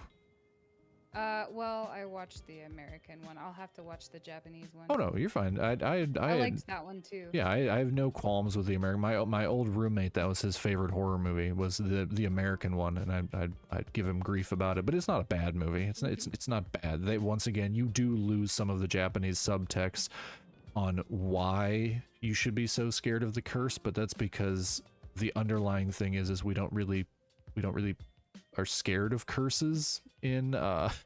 I don't know. I was kind of freaked out. Like I remember, I thought it was The Grudge that freaked me out. It did freak me out, especially the whole TV news anchor thing. That sticks in my brain forever. In the Grudge, you had yeah, the little kid doing that. oh yeah, that was creepy. But in the Ring, it was really funny because after I watched it, because I was like really young, I went downstairs to my room and then we lived in a really old farmhouse, so I heard a ringing noise in the heater and I was like freaked out for the rest of the night. That one was really good. I liked that one. That was the one that freaked me out. Yeah, the Ring was good. Juice said he found a Japanese CGI horror anime called the Gregory Horror Show. I'll have to look into that. And, interesting. And Bex says Ghost Stories anime didn't translate well at all. Doesn't mean I didn't like it. Okay. Okay. Pork chop, 1 second. Bex, the Ghost Stories anime is purposely translated bad. So in Japan, the Ghost Stories anime is actually serious, but the company that licensed it for the US didn't think that it was going to be popular in the US because Ghost Stories in the US are not as popular as they are in Japan.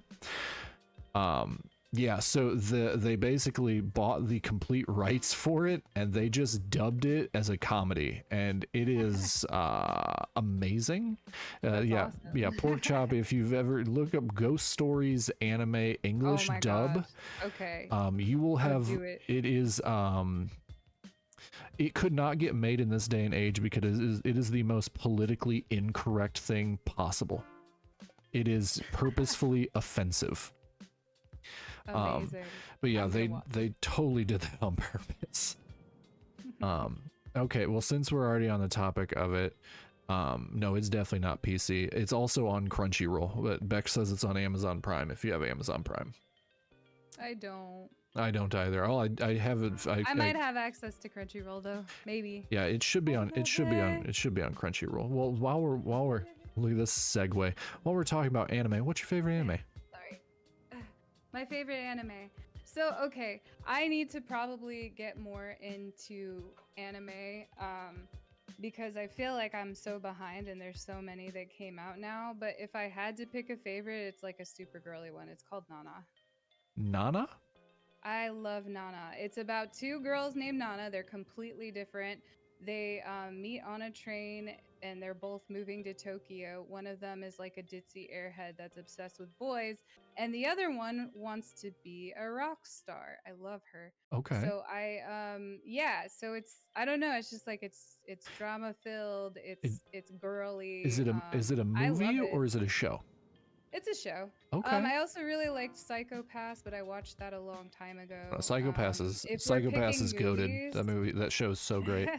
It's really good. I couldn't watch the second one, but the first one is good. First season 1,000 times better. Then I also really love, I think I know more movies, like everyone's Everyone's movie is Howl's Moving Castle. Mine was Spirited Away. Oh yeah, the I Ghibli, the love. Disney of anime. At some point, Spirited Away will be tattooed on my body somewhere. Nice. Yes, I love Spirited Away. That was my childhood anime movie.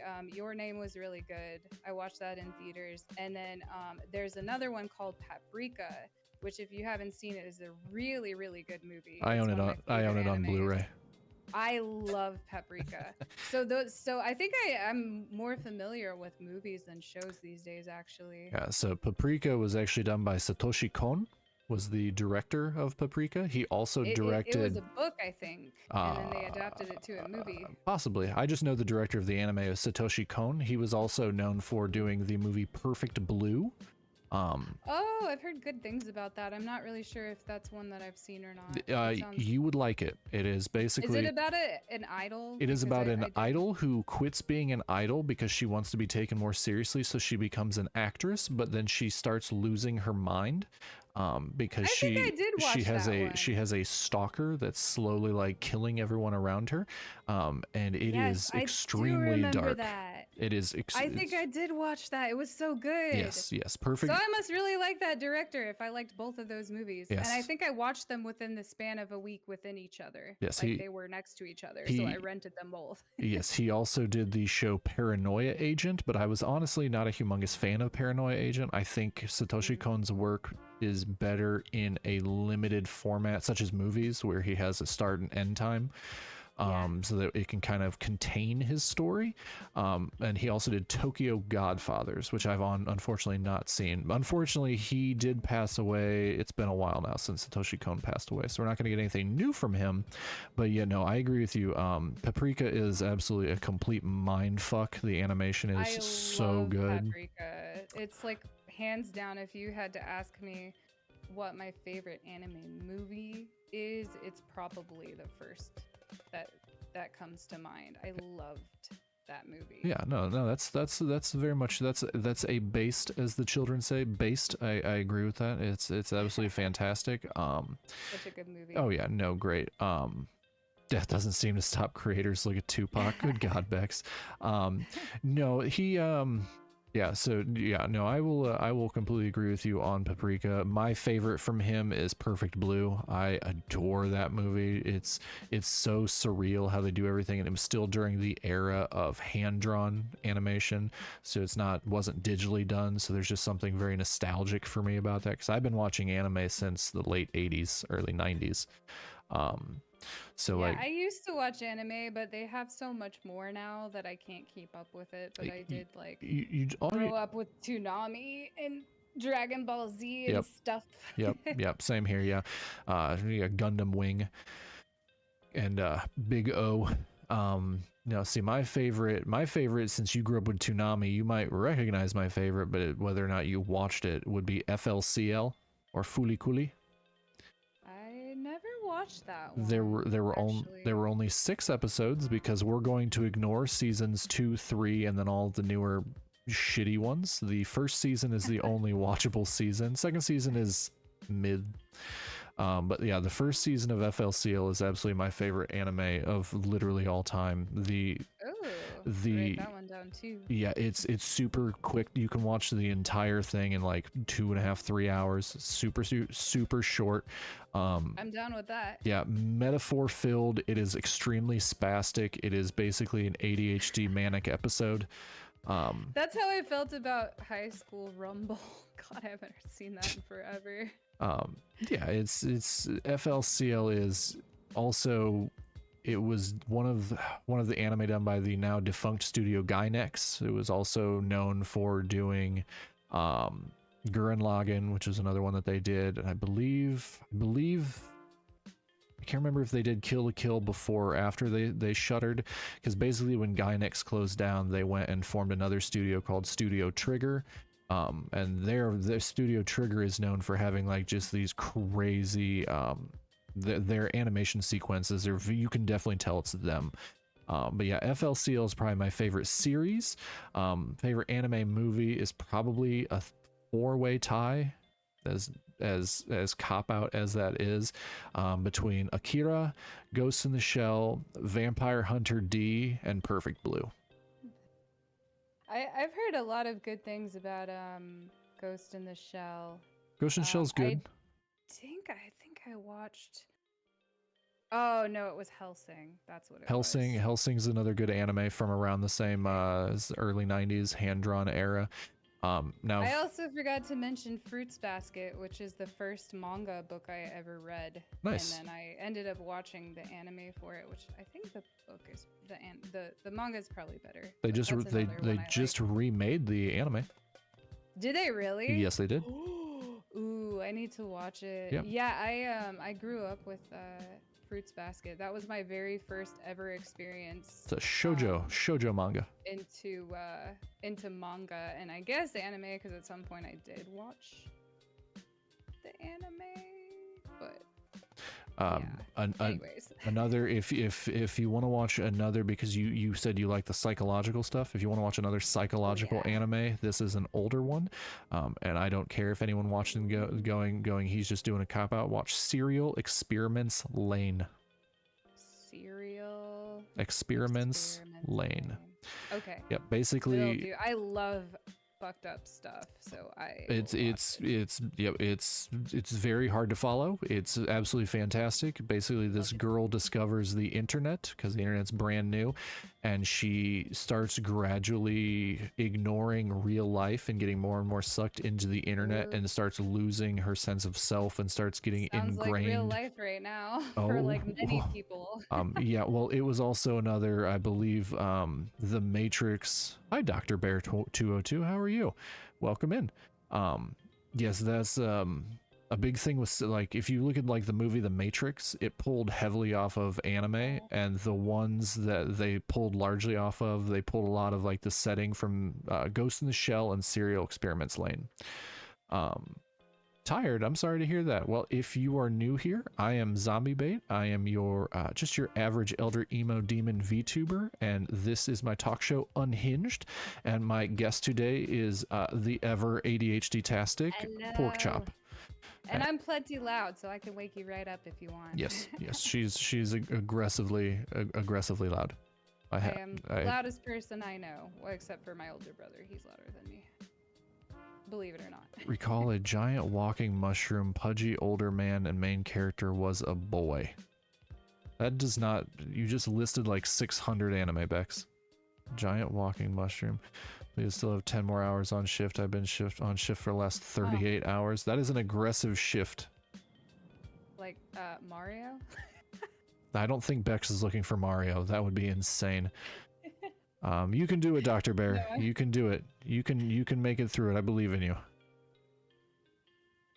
You can do it. Well, you did say a pudgy older man and a mushroom, so. I mean, you honestly not okay. Yeah, I was going to disagree with you, but yeah, Mario would fit all of those. Is it a newer? Exactly. Is it a newer anime or an older anime, Bex? Because I think I know which one you're talking about. I honestly think I know. Is it hold on, let me get my phone here. Oh, there's also a mustache involved, yes. No, if it's a newer anime, I'm almost positive I know what she's talking about. Damn it. I have my list. I've completed 448 series. Wow. Yeah, I have a problem. I need to catch up. You'll never catch up. Older anime 6 years ago. There is probably look it up. There is a mushroom anime, but it wasn't 6 years ago. It was a little bit newer. Is it Sabaku Ibisco? I'll type it. I'll type it into chat. See if. Or go into Reddit and type in r/tip of my tongue. Check that one, Bex. You just got back from a call, so I saw some adrenaline keeping me up. Yeah, coffee, G Fuel, Gamer Sups, Sneak, Advanced GG. I do like the G Fuel. It tastes good. Yeah, I already finished. I already finished my my G Fuel for the day. I could use some more caffeine, honestly. Yeah, if I do it, I won't sleep tonight, and then that's kind of what I'm afraid of because I do have to work tomorrow. Oof, a gallon of coffee every shift. No, no, we understand. Oh We God. understand. We don't understand what you're physically going through. We're just rooting for you. We're rooting for Careful. you. We can only Oh my do. God, that just reminded me of. Oh, sorry. Go ahead. I was just saying the only thing we can do for you, Dr. Barry, is to root for you. I mean, we're Yeah. just VTubers. We do this because we're mentally broken. But all we can do is root for you and tell you that we believe in you. You can do this. You can make it through that 10 hours. That's I am not not it, Bex? mentally broken, Bullshit. but I'm rooting for everybody, Yeah. even the mentally broken. I used to be. I'm sick. I'm just ADHD. I mean, that's yeah, yeah. Bex, I'll keep thinking on it. If you can come up with anything other than there's two characters and a mushroom, because it's probably not Howl's Moving Castle. It's not Ponyo. I do love Ponyo though. Zombie, have you seen the new Miyazaki movie yet? No. The Heron and the Boy or whatever? No, I've heard good really things. It's so weird. It's so weird, but it's really good. It's been a while since you watched Ghibli. You see, I don't keep up with Ghibli. I've seen most of them. Is it Porco Rosso? Short Bex? I'm just gonna keep yelling out random things at Bex until she gives me a negative or confirmative. No, see, my favorite. You don't want to keep up with them. No, I've heard The Boy and the Heron's good, and then they had that horrible 3D one that definitely fell off. My favorite is still Ponyo's still my favorite, even though it's basically just a Japanese retelling of The Little Mermaid. And then Princess Mononoke. Princess Mononoke was that fire, that Ghibli fire. Spirited Away forever. No, Spirited Away is fantastic. That's Spirited Away is the people that. Oh, and Grave of the Fireflies was super good from what I can remember. Oh, Grave of the Fireflies is literally just depression fuel. It was so good though. Oh, I love them. Yeah, no. That one was super good. It was messed up, but it was so good. Yeah, no, 100%. I like depressing shit. Yeah, obviously, you just name dropped your name and you name dropped fucking Grave of the Fireflies. My Neighbor Totoro. I'm telling you, when you've been depressed for so long, like you just get desensitized to this shit, and I'm like, I'm so desensitized. I mean, I watch a lot of romance anime, and I literally weep through them because I'm like, this love doesn't exist. I am no longer a high school teenager. No. I do weep. cry at very tender moments. Yeah, Grave of the Fireflies is one of those movies that was just it's just literally goated. It's super deep. It's incredibly depressing, and if you can make it through and not gonna get sad, you scary. It's so good. It's just a good story. Like, a good story does not have to always be happy. And that's the thing I think a lot of people don't understand is like, oh, I won't watch that because it's too sad or it's too deep. But it's a good story. No. Just watch it. I promise. Like, you will leave. And those are the ones that will they will give you a sense of morality without actually doing the whole high school special shit. Yeah, like you will learn something watching it. Yeah, no, and yes, definitely Dr. Bear. Yeah, they definitely killed more than that. And it's one of those things where it's the characterization and seeing the sadness and grief of those characters and the despair. We just hit another ad break. But yeah, no, it's definitely one of those things where yeah, it's empathy and it's sympathy and it's seeing something that was before our time, but it's definitely something that is still in the minds of many, and it is kind of just a very crippling thing to try and understand what those people have gone through, because I imagine everybody in chat and a lot of people watch this have never had to go through any sort of extreme violence like that outside of like military people. Military people definitely have seen some shit like that. But most everyday normal people have not had to go through the violence and the killings and the things like that. So we're knocking on wood. Yes, oh thank God, knocking on wood. Yeah, 100%. I have to ask you, Zombie, yes, if you have seen maybe. Oh, by the way, at some point I have to get some food. Food's overrated. I had lunch before I started stream. We have food, and I am hungry. I usually go all day, and then It's probably Dino Nuggies. Yes, my dad. It's actually pizza, but close enough. Yeah. So like in a couple minutes, I might have to. But I had to ask if you have seen Black Mirror before. I have seen Black Mirror. Black Mirror's not an anime. No, I know, but it's a No, good show. uh, I like the concept of Black Mirror, but I don't like the execution of Black Mirror. What? So I Really? like It's so no, good. it's too close to reality for me to consider it science fiction. That's why I love it. Welcome back, Dr. Bear. Welcome back. We're talking about Black Mirror, which is one of my favorite shows of all time. Yeah, and no, that's fine. There's nothing inherently wrong with Black Mirror. I recognize that it's definitely real as fuck. Yeah, no, and it that is. makes a lot of people uncomfortable. It doesn't make me uncomfortable. I'm just like, I can just turn on the news and 90% of this is happening right now. But no, I believe I watched the first season when it came out. I'm like, yeah, this is good. I'm gonna not watch it ever again, but okay. I don't watch as much regular TV as most people do, and I'm not a pretentious hipster. I swear I'm not a pretentious hipster. But a lot of the shows that people like that are extremely popular, I'm just not a big fan of. For one reason, I like everybody really. I don't know if Black Mirror is popular. Some Black people Mirror have is heard of it. super popular. Some people... It's super popular. Well, it's because I love it. It's because it was on. Care. It's because it was on Netflix, so it's easily accessible. That's why. Exactly why I love it. Yeah. I actually like a lot of my favorite shows come from Netflix, but they got some good stuff on there. Yeah, like, you're over there. You probably like Stranger Things.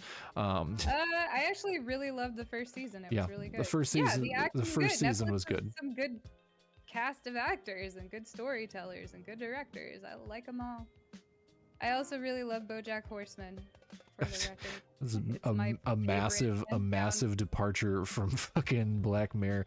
The old goats are always blasting some sort of station. It can be extremely depressing, though. You have no idea how depressing that show can get. Oh no, I know. I've seen it. Yeah, no. So, but that's my thing. There are a lot of shows like Game of Thrones. Game of Thrones, super duper popular, and all the little spin-offs. I hate it. I hate it so much. But that's, I like it. I don't like fantasy. I'm not. I love fantasy. That's probably why. Yeah. See, that's for me. I don't like fantasy. Like, I don't need to watch incest Lord of the Rings. I don't. It's just. That is the best description I've ever heard for Game of Thrones. Yeah. Like I understand in history that all that happened. It took forever for the dragons to come about, and in history. That's my favorite. Yeah, it's incest Lord of the Rings. I'm good without that. I love that. But you know, it's but there are some things that were Lord of the Rings. Yeah, incest Lord of the Rings, real, no cap, for real.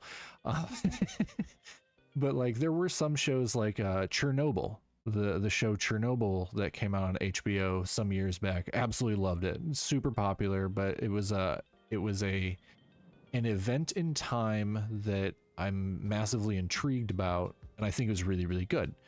And everybody else thought it was really, really good. So I'm not saying like I'm a pretentious hipster because I dislike things that are popular. There are just certain things like I said, I'm not a fantasy person, so I'm not going to like Game of Thrones regardless of if it's good or not. Chernobyl, I agree, Dr. Bear, super duper good. I think the acting, the storytelling, one of the more accurate depictions of radiation. Yeah, they went really in depth with trying to make it real and trying to make it kind of horrifying. I mean, it was a horrifying thing that happened anyway, but just seeing the despair and seeing how everything was done in the show itself. Have you not seen? That would be so interesting. No, but I did watch Radium Girls, which I guess is it's sort of kind of almost about the same thing, but not really. Do you know about Chernobyl? I feel like that sounds familiar. 1986, the nuclear reactor Chernobyl on the outskirts of in the US, the former USSR, had a radioactive meltdown. Pripyat. It was in Pripyat. I need to. Okay, I know for a fact that I would love this movie, so I'm gonna write it down. It's not a movie, actually. It is I believe, documentary. No, it is a 6 or 10 episode TV show on HBO Max, or it's on HBO.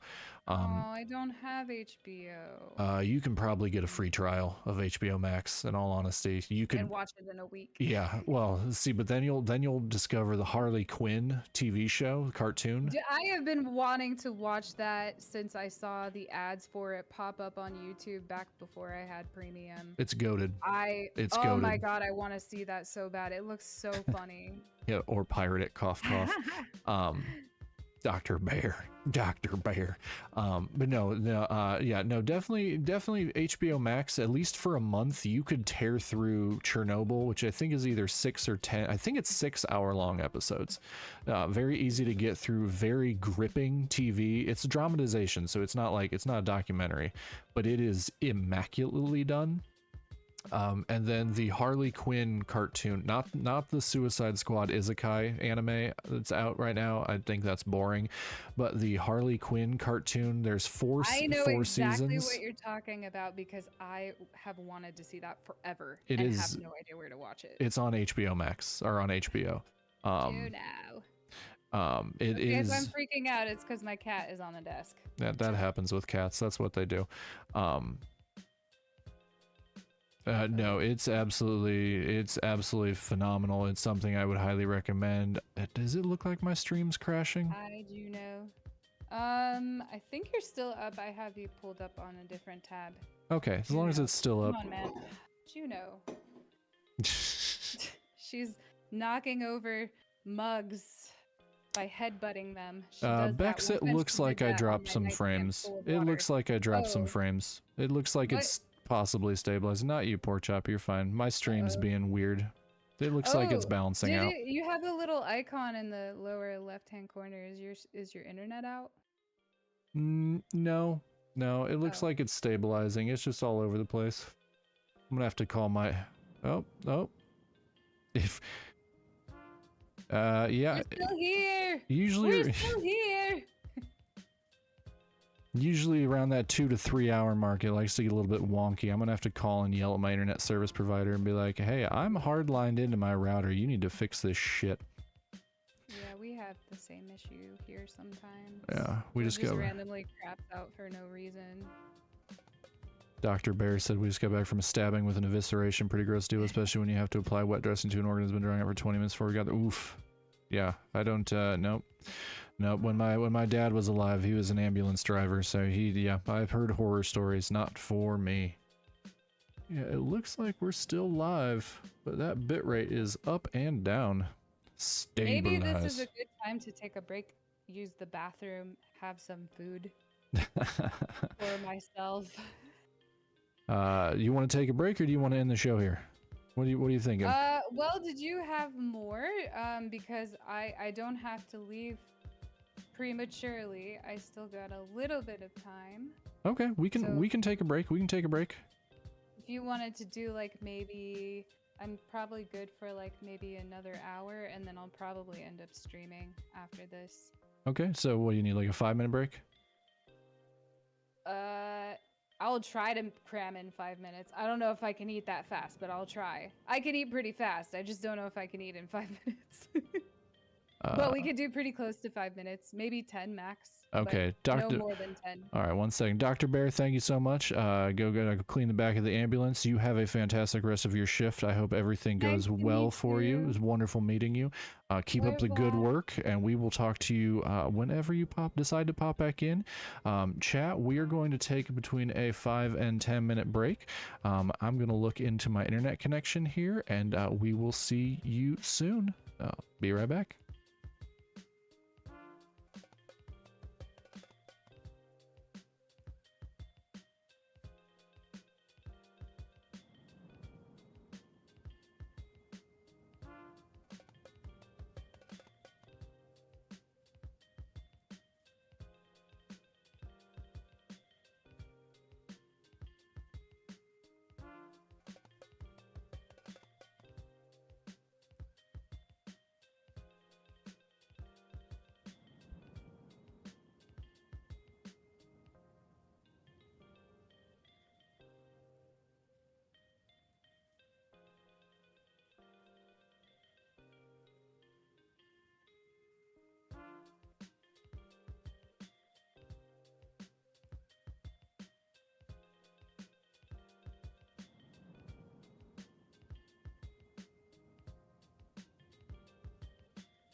You okay?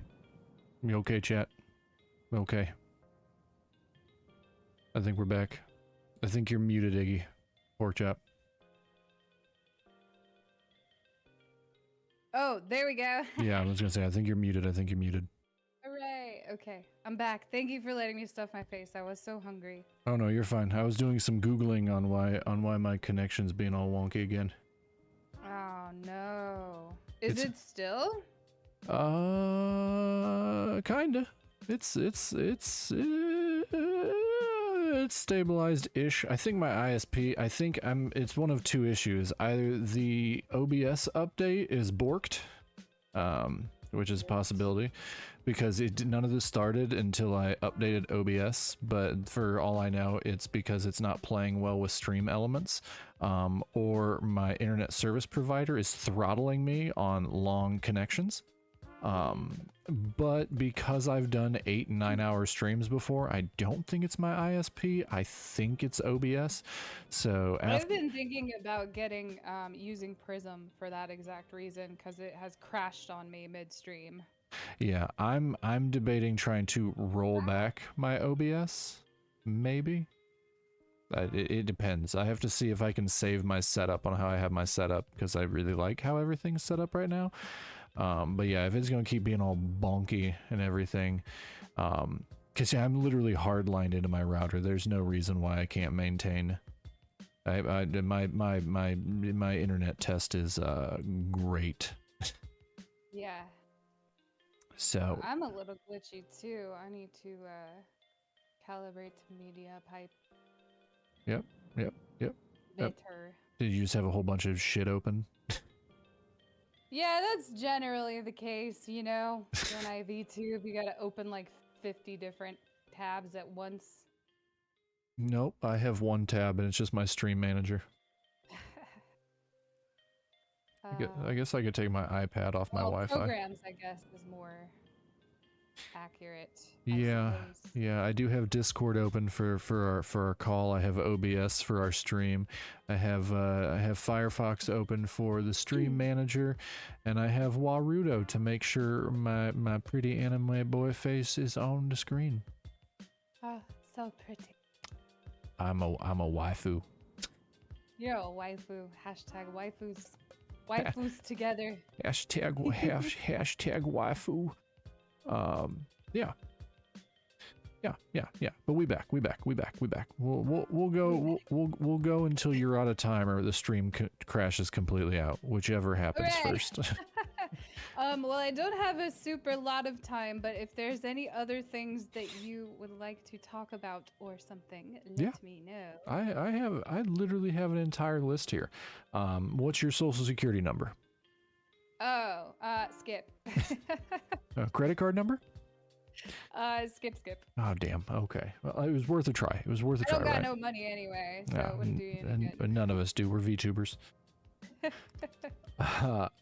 Okay.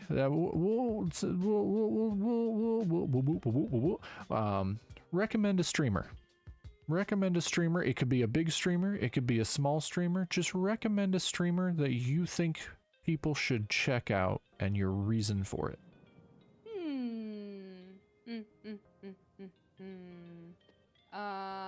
Does it matter if it's like a VTuber or not? Don't care. I want to do right by my friends too, except that they don't know that I'm streaming again. So just tell them a girl named Pork Chop sent you. If you go to Twitch, check out Damaged Stardust. I think it's all one word. She draws risque anime. She's extremely talented and super creative, and maybe don't tell her who sent you. Tell her, but don't tell her. Hold on, let's see. I think it's all one word.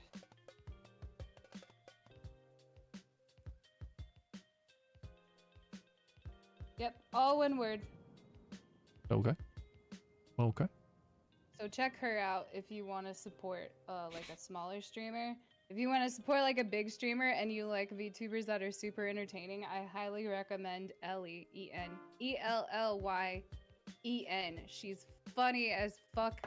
She's absolutely chaotic, which is just totally in line with my branding. And yeah, super cool. Anybody else? I feel like I'm probably missing a lot. Death and Mismar.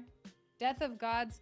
I need you, Zombie, to be in touch with Death and Mismar. They are like the two most supportive VTubers that I know, and they have a great community of VTuber friends.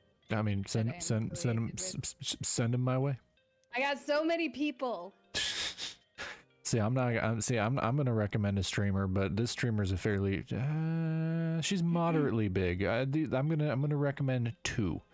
They're both moderately big, but I think people would really enjoy them. The first one is Grimmy VT. Which is Grim. I did. I absolutely adore Grimmy. She is super duper cool. I actually got raided into one of her streams one night while I was attempting to learn how to play Minecraft, and I had her on as background noise, and she was reading SCP files, and she does a lot of voice acting, like professionally voice acting. Yeah. And so I definitely want to check her out. Yes, for sure. Then yes, she is fantastic. She has a horror aesthetic. She plays a lot of horror games. Her lore is that she's been trapped in a house for hundreds of years with her brother, and she actually voices her brother as well, and has a model for him as well. And so yeah, Grimmy is absolutely fantastic. I 100% it's Grimmy VT. She's absolutely great. I love her. I love her to death, and she's super sweet. I raided into her stream one day. I think I only had like 4 people with me, and she was doing a quote unquote IRL. She was doing a hand stream. You are brave enough to do that. Oh my god, I am never brave enough to raid big VTubers. I've raided Zentrea. I've raided huge people. I don't give a fuck. Oh. I want to, but I'm like terrified that they're gonna be like, who is this fucking nobody? Yeah, no, I don't give a shit. No, I raided into Grimmy, and she was doing tarot readings, so she was doing a camera of her hands, and she called me out, and she goes, "Do you want me to do a tarot reading for you?" Oh my god, that's so cool. Live on stream, and it was her 1-year streaming anniversary, and she had like 900 people in her chat, and she was super sweet about it. Absolutely fantastic. I highly recommend her.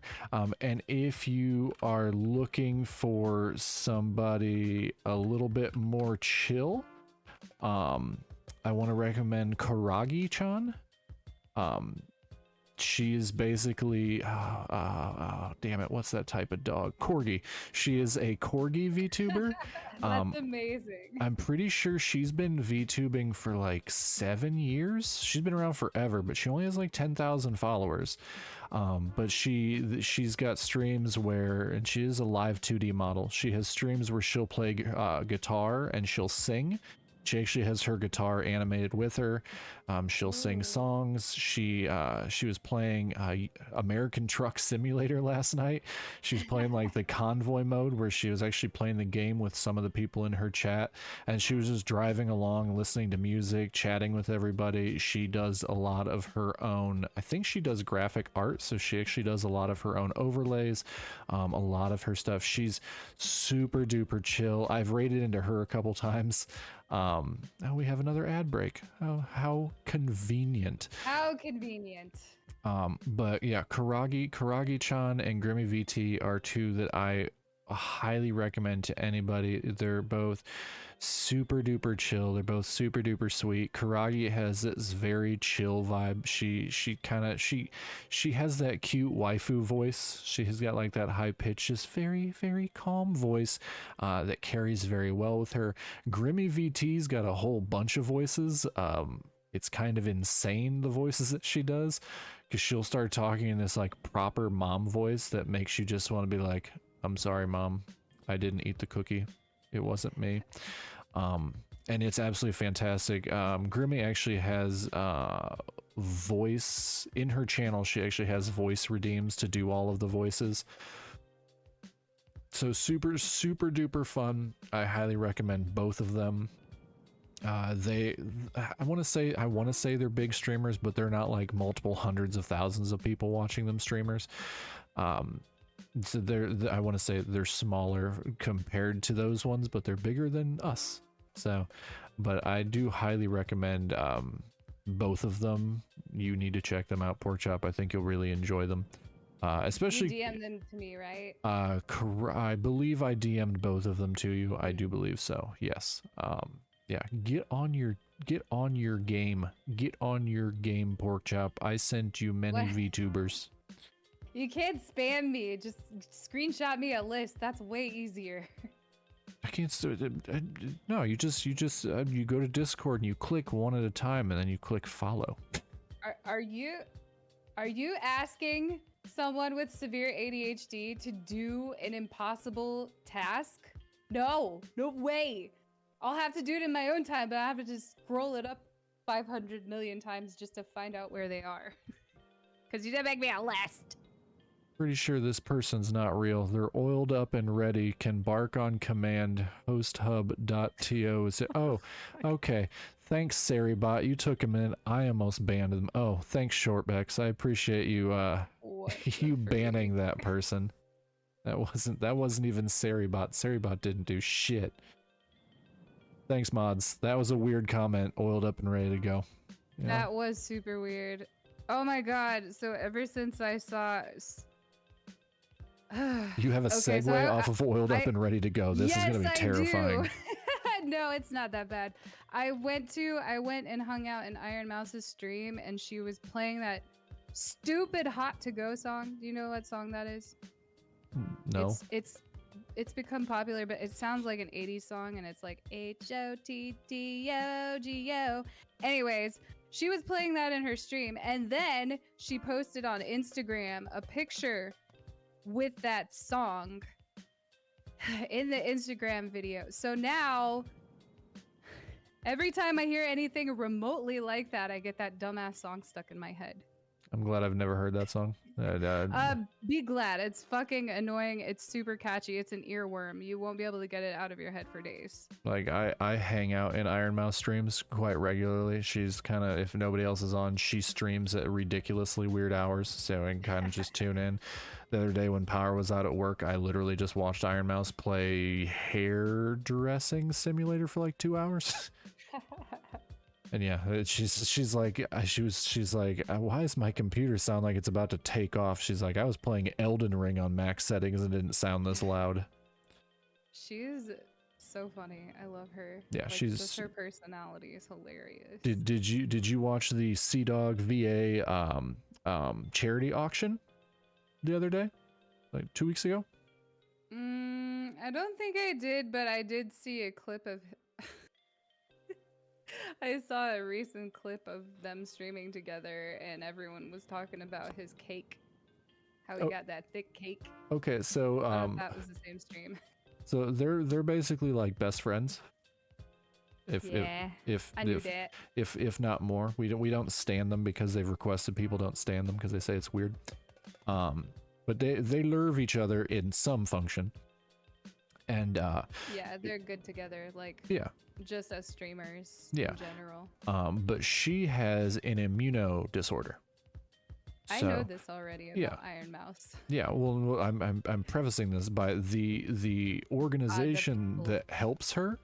Sea Dog VA does a charity auction every year for the organization.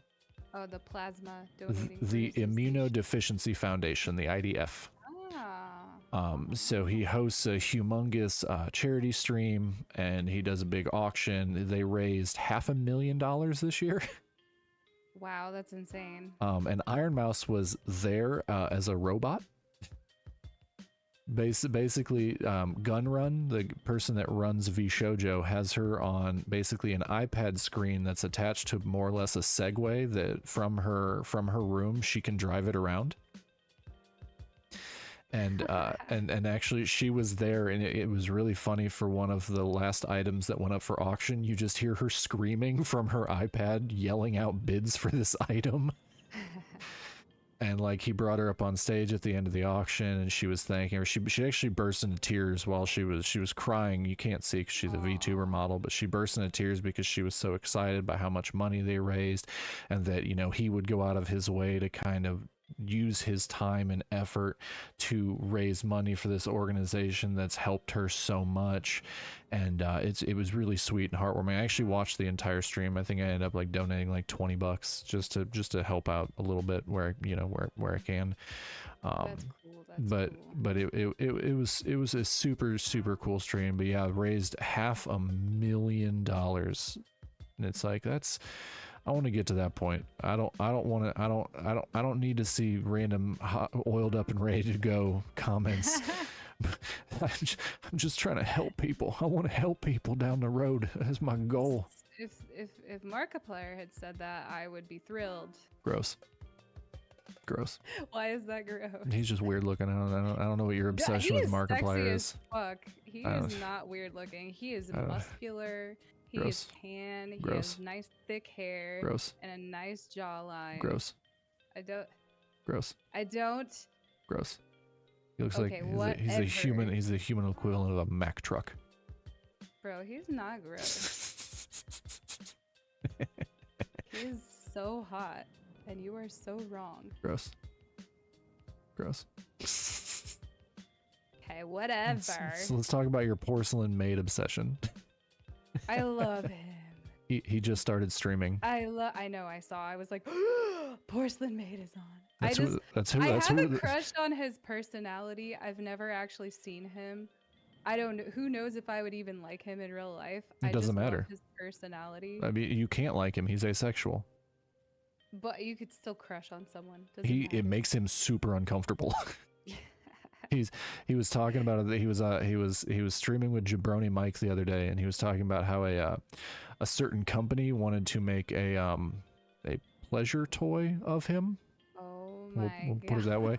And he said it made him so uncomfortable to even think about the prospect of it that he said no.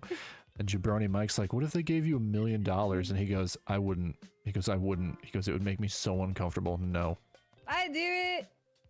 There's a clip of like him like Shy Lily hitting on him. I love her so much. She's also another favorite VTuber. I fucking love her. I can't watch her. There's a clip of her flirting with him, and it's like the funniest fucking thing ever.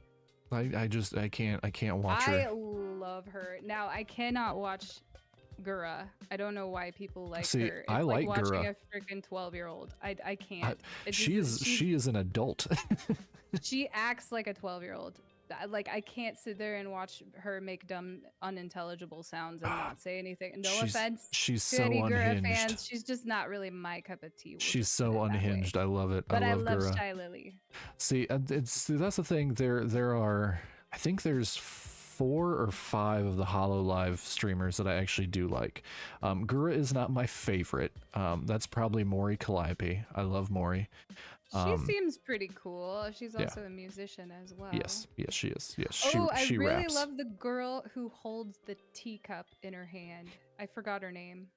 You might know. Is it Bibu? She looked like a crystal looks princess. Like she's all prim and proper, and it's like light blue. She's wearing like light blue clothes, and she's holding a teacup. Does she have a crystal crown on her head? I can't remember. Then it's not Bibu.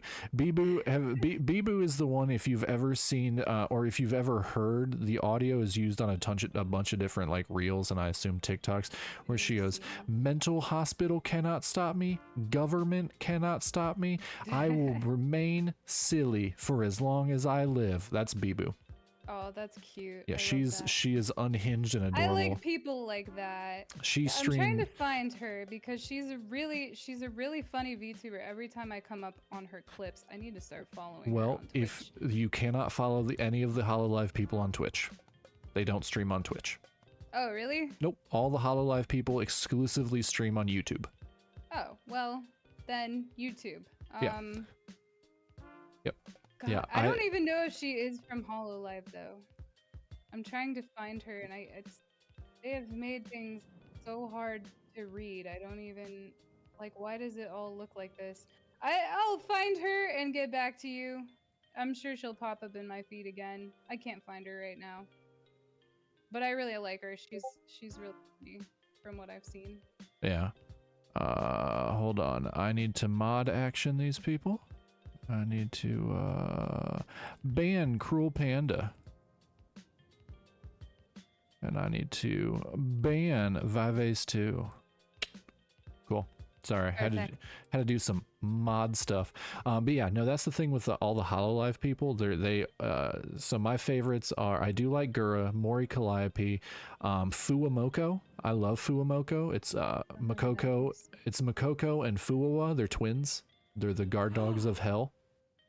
Oh, I've heard of them before. Bow Bow. You know, that just made me think of Bow Bow. Bow Bow. Yeah, that's what they say. Bow Bow. That just made. Have you heard of Vexoria? Nope. The Sun Eater. No. Oh my God, she's so funny. I think she's an indie VTuber. I like indie VTubers. I like her, and I like There's another one. Her name is. Oh God. Why am I blanking on these people's names right now? Mental disorder. I can't remember, but I do watch her shorts all the time. Every time they come up. Who? Oh, the one you're talking about. Yeah. So yeah, she's an indie VTuber as well. Now, the Hololives are obviously corpos, but the Fuwamoko, they're in Japan now. They just moved to Japan, but they're twins. They stream together exclusively, and they're literally adorable. They're and it's really funny because they do karaoke streams where they'll rap, and it's great. Yeah, no, it's a. You came here. Oh, that's very interesting. That's extremely interesting. Jesus, Ban. why are you getting so many bots like within 2 minutes of each other? I have no idea, but I've banned 3 of them. Bex banned another one. Lime Malicious. I remember. Oh, Lime, yeah, Lime is she's a corpo one, but she's real good. She's very sweet. Yeah, Lime's cool. Yeah, I think I might follow Lime. I'm not 100% sure. I don't think she's a corpo. I think she's an indie VTuber, unless she got picked up by a corporation. You did come back to Chaos, Bex. I've had to ban 3 bots. It's okay. It's okay. It's not a big deal. We're shooting the shit over here. We're watching. Hell yeah.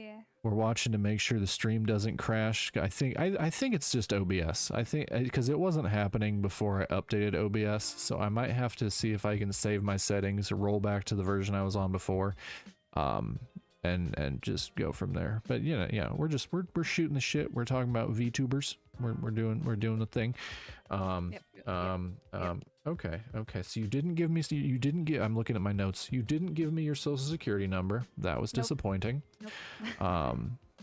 Thank you for turning them into Twitch for removal, Bex. I appreciate that. You're doing the Lord's work, or Cthulhu's work, or the Flying Spaghetti Monster.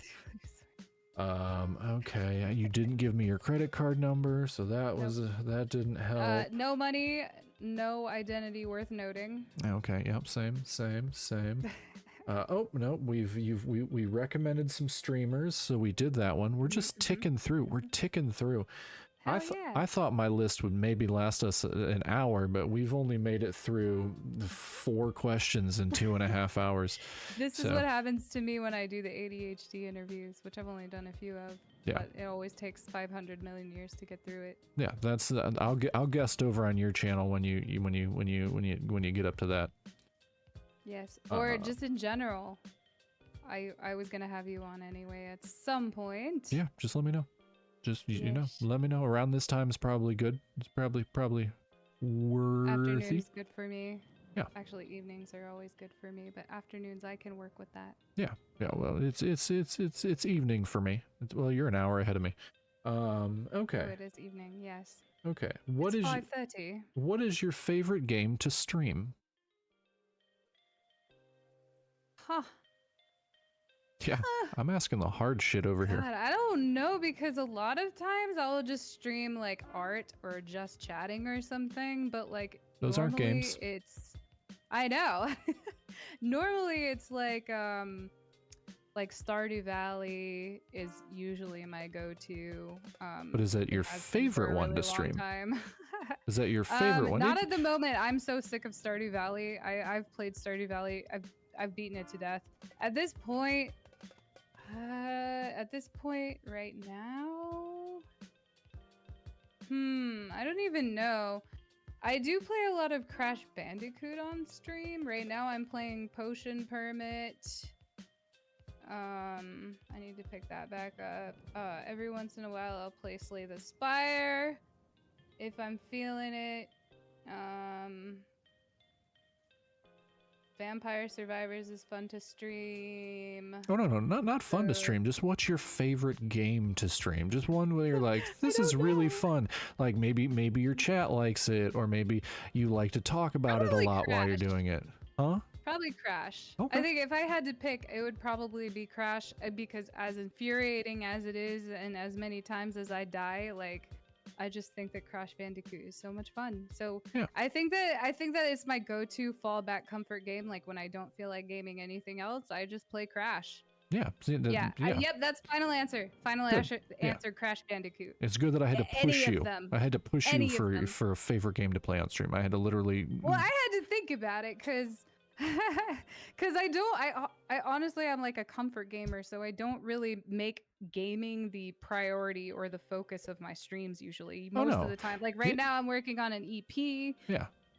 A lot of times I fuck around on Photoshop, as you know. Yeah. Other times I was there for the 9-hour Photoshop stream. Oh god. Yeah.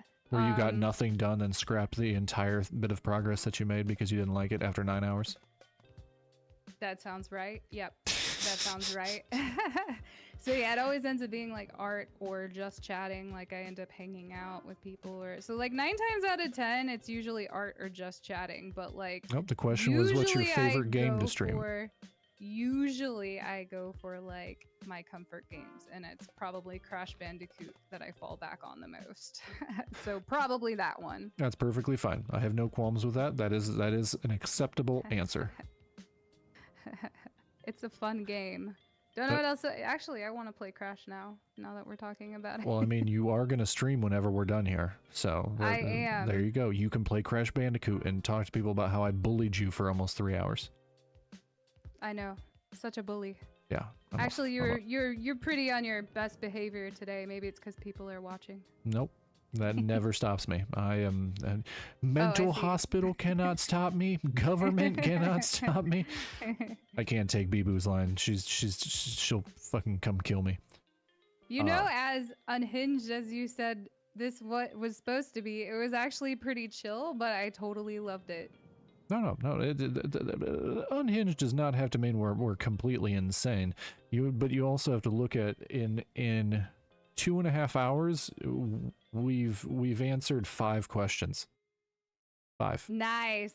5. We've done well. I have watched talk shows where they have answered 40 questions in 10 minutes, and we're over here going on tangents and tirades about fucking nonsense. Yeah, it has nothing to do. It's not like we're not gonna stab each other. That neither of us are animated for that. Not yet, anyway. Yeah, well, one of these days we'll have a stab toggle. Yeah, your hand would cut off before you got to me, and my arms would glitch out. Like, yes, look at my hand. Like it takes me like 20 minutes just to get a hand up, and then it goes out of frame. Oh, that's a toggle. Yeah. I use the thing in Warudo. I use the blueprints to toggle an expression and tie it to a movement, like an animated movement. Nope, you have the option of Warudo, so it's not actually me moving my hand. It's a toggle. Mine's me moving my hand. See what I'm doing? I'm doing this as hard as I can. I can't do that. I can. I can if I turn it on. I can. Dude, your hands are gigantic. Yeah, no, I'm just doing this as hard as I can. Great, thank you so much. Really appreciate it. This is how you treat your guests? Yes, it is. Thanks. The show is literally called Unhinged. I don't know what I did to deserve this, but okay. Sure. It's okay. Bully me for the sake of the show name. Let's go ahead. Hey, you said it wasn't unhinged. I had to up my game and unhinged a little bit. Oh, okay, okay. Be a dick for the sake of unhingedness, as I was giving a compliment to how chill it was. It's called doing it for the content. Oh, what a sellout. He's such a sellout. I mean, would you not? If they came to you and it's like, Do would it you? for the content? No, sell out. It depends on what it is. If tomorrow they came to you, somebody came to you and said, this will be your full-time job, sell out. Oh, maybe. We'll see. 100%. 100%. I would come on here and I'd be like, I enjoy Zenless Zone Zero. It's a really good game. It's not boring at all. I couldn't do that because I'm just not good at like if there's a game I don't want to play, I'm not gonna fucking lie and say I didn't play it. Like that's something I can do. You'd have to ask me to do something to lie about something reasonable. I'll play it. Don't give a fuck. I'll play any drink game. Gamer subs every day. I could do that probably. I mean, I do drink gamer subs nearly every day. I mean, I balance it. I also have Sneak energy drink, Advanced GG energy drink, and G Fuel. I like G Fuel. Come at me, sponsors. Come at me, bro. I got you. I am G Fueled the fuck up. Yeah. I will keep my dirty comments to myself. I don't know what we were talking about. I lost. Don't even worry about it. It's okay. I'm on someone else's stream. I'll just save it for my own. Where am I? Although it is supposed to be unhinged. I think I blacked out. Where am I? Are you okay? Yeah, no, okay. Do you collect anything? It's funny you should ask that because I just started collecting. I'm looking over at my collection now. I just started collecting Pokemon Funko Pops. And I have 5 of them, but I hope to get more. So I have a Growlithe, a Psyduck, Charmander, Lapras, and Mew. Okay. And I'm hoping to get more. I also have a Mewtwo, a badass Mewtwo poster on my wall. So probably Pokemon stuff. Okay. Yep, I've got a Pokemon. Wow, I didn't realize how much Pokemon stuff I had. Probably Pokemon stuff. I collect mostly Gen 1 and Gen 2 Pokemon stuff. I think that's a safe assumption to say that I collect. Do I collect anything else? I don't know. That's why I asked. I think that's it. Okay. I think that's it. And maybe crystals once in a while, and maybe incense, which I'm running out of and need to re-up. Gotta re-up on my sticks. Gotta re-up on my sticks. There's so many good flavors I need to get. Just to eat them like pocket sticks. I was gonna say, I don't think them are flavors. I think the correct term would be scents. I like to eat them like pocket sticks. I don't think that's healthy. Well, being a chain smoker and all, I like to light it up first. Flare them out my nostrils. We're getting to the unhingedness towards the end of the stream. You over there boofing incense. I got 6. I like to give it a nice big huff and get high. I got 7 incense sticks in my butt. Sometimes that's the best way. What do you call that when you take a pill with your butt? Boofing. That's why I said boofing. No, not boofing. That's what it's called. No, there's a word. Oh, suppository? Yes, suppository. Suppositories are the best. Oh, now I'm an old person. That makes sense, actually. Suppositories are really the best way for me to take my pills. Now we're getting to the unhinged shit.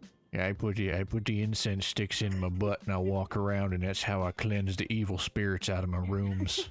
White sage specifically. I gotta make sure I don't fart, blow it all out across the room. It's got to be brown sage, come to think of it. It will be brown sage if you're doing it wrong, if you're that old. Gross. Okay, things that I collect. You gotta clear out the colon first. Well, okay.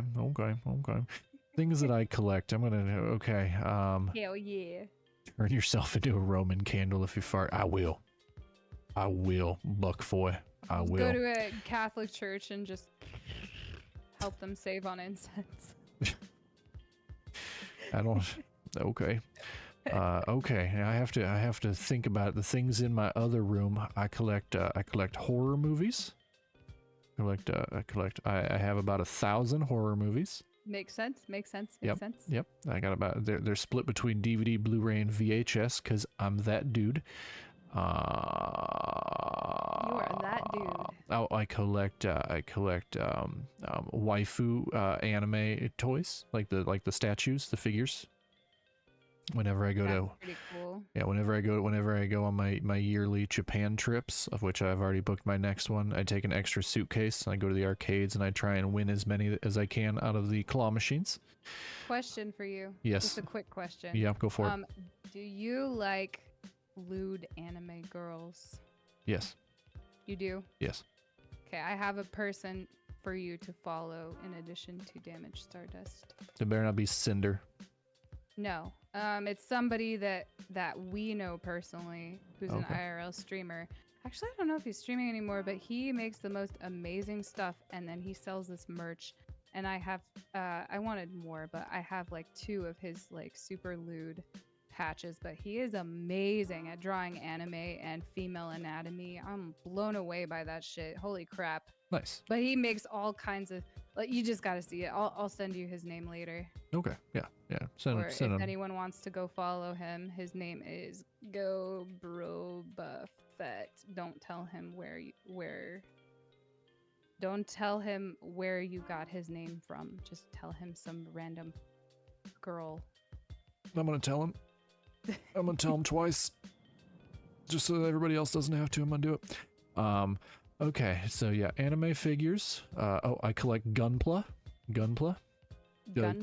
Yeah, Gundam model kits that you build. I literally thought that was an abbreviation for gun plushies. No, I do have a plushie collection. I do have a plushie collection. I've got some Pokemon ones. Bex is, I'm gonna start every sentence with how I found him. Please don't. There's certain people that don't know I'm streaming. But I guess you could say Pork Chop is the one that recommended you, but he's not gonna know who that is, so that's totally fine. Yeah, just be a random side of bacon recommending people. Yeah, the random side of bacon said that you were just as tasty or whatever, I guess. I was at the butcher shop and this Applewood smoked bacon told me I should follow you for the anime titties. Oh yes! Smell me! Smell me, zombie. Don't I smell like maple syrup? No. No, I you, do. You smell like fart and disappointment. Great, thanks a lot. We're VTubers, that's what we all smell like. Fart and disappointment. Speak for yourself. I probably do smell like fart right now, just because I need to not be a hobo and actually like bathe or something. I bathed yesterday, but I feel gross today, so I probably do smell like fart and disappointment, to be honest. Yes, Bex, Gundam kits. I've built like Iggy Chop 30 send of me. them. Bex, if you're ever bored, go to my Discord, and I will try and remember to post pictures in there of them. Yeah, I try and keep up with my. I'm real bad at keeping up with my Discord because I want to do like movie watch nights and shit in there. You should host a horror night. That would be amazing. Yeah, that was the fucking goal. I don't have enough active people in my Discord. You've seen my Discord. Excuse me. Yeah. Yeah. I'm working on it, woman. Sassy. So sassy. Nice. Super Sentai is awesome. Mr. Sassy Pants over here. Oh, we're on another goddamn ad break. Oh well. Well, Bex is still here. We'll hang out with Bex. I do gotta leave. No, pretty shortly here, so we shall wrap it up. I'm gonna hold you for 18 minutes and round this in at 3 hours. I mean, I suppose. Then I'll release you. I'm not even done talking about the things that I collect. I've only done the first room. Oh my god, you collect more things? Yeah. Okay. I collect waifu cards. Okay. That you buy from AliExpress. You can't leave. Oh my god, I'm gonna be here forever. Yeah, we'll never. This is gonna be a 48-hour stream. Leave. My I internet have to service work provider. tomorrow. My internet service provider. You've used a lot of bandwidth in the last 6 hours. Yeah, deal with it. I pay for it. Oh, I also collect. I started recently collecting anime girl keychains. They're big in Japan, so that's where I got most of them from. Ooh, add that to my collection. I am a keychain whore. I love keychains. I collect those too. Nice, Just nice. not anime keychains, but keychains. Okay. Looking around. Oh, mental illnesses. I collect those. I'm very good at that one. Those are pretty popular. Yes, Yep. yes. I'm very. I got a little bit of the tism. I got the ADHD. I think those are just disorders, not illnesses. Well, mental illnesses, mental disorders, semantics. Oh, I got a lot of the depression. That one's really fun. That sounds great. Yeah, that one was not difficult to get. And anxiety. Self-deprecating jokes. Yes. Gotta catch them all. It's you and me. I have anxiety. Oh, my depression is not my best friend. Yeah. I think that's my main collections. It's I do have a lot of Scooby-Doo plushies, but that's horror memorabilia because he's a horror puppers. Look at this stuff. Isn't it neat? Wouldn't you think my depression's complete? The tism goes here, depression goes there. If I could drown myself, I'd do it anywhere in Minecraft. Oh, yeah.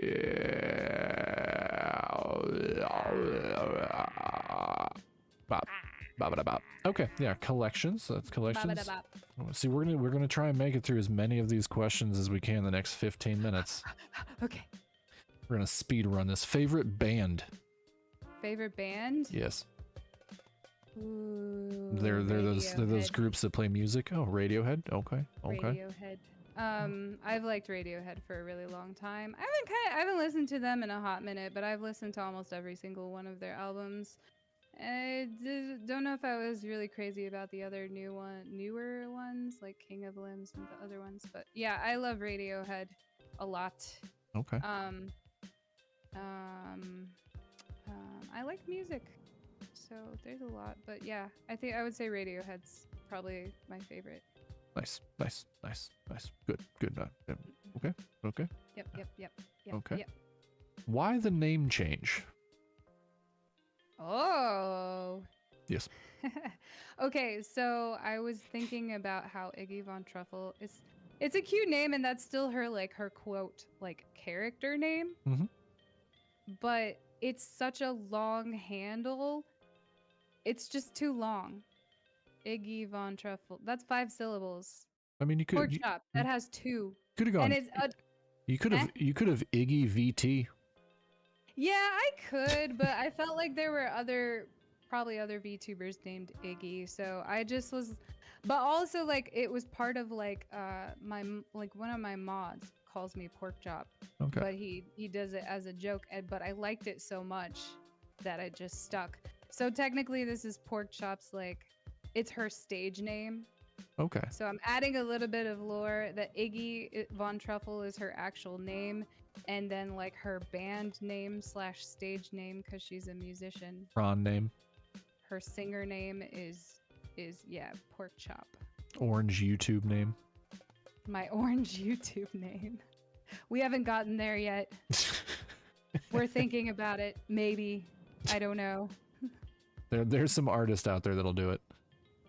I already do it myself. I did it with my old model.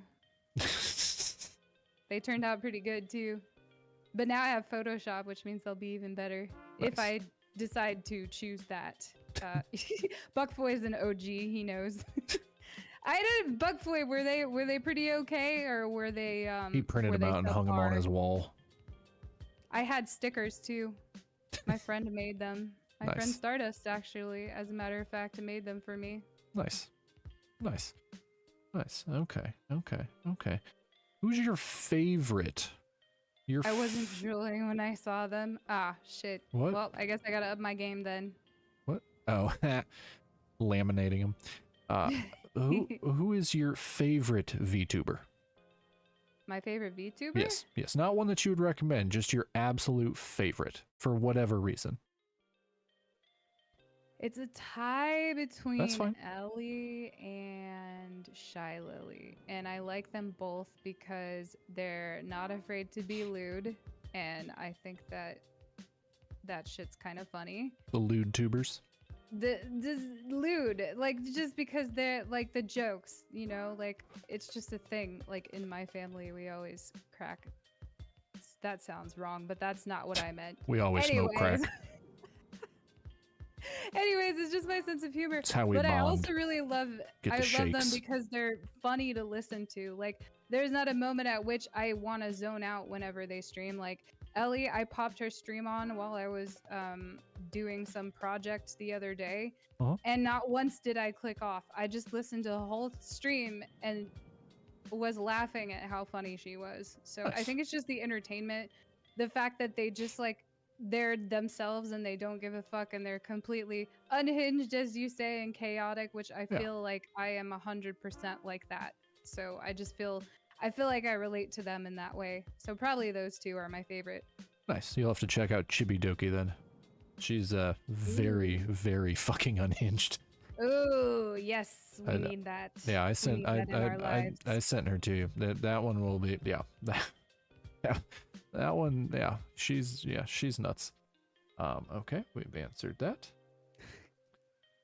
We've already gone over hobbies and interests, so that one's good. We've already gone over mental illnesses, that one's good. Do you have a favorite game?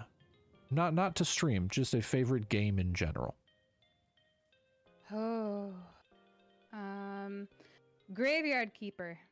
Okay, I was not expecting that one. Keeper is probably my favorite game. Okay. Morbid Stardew Valley.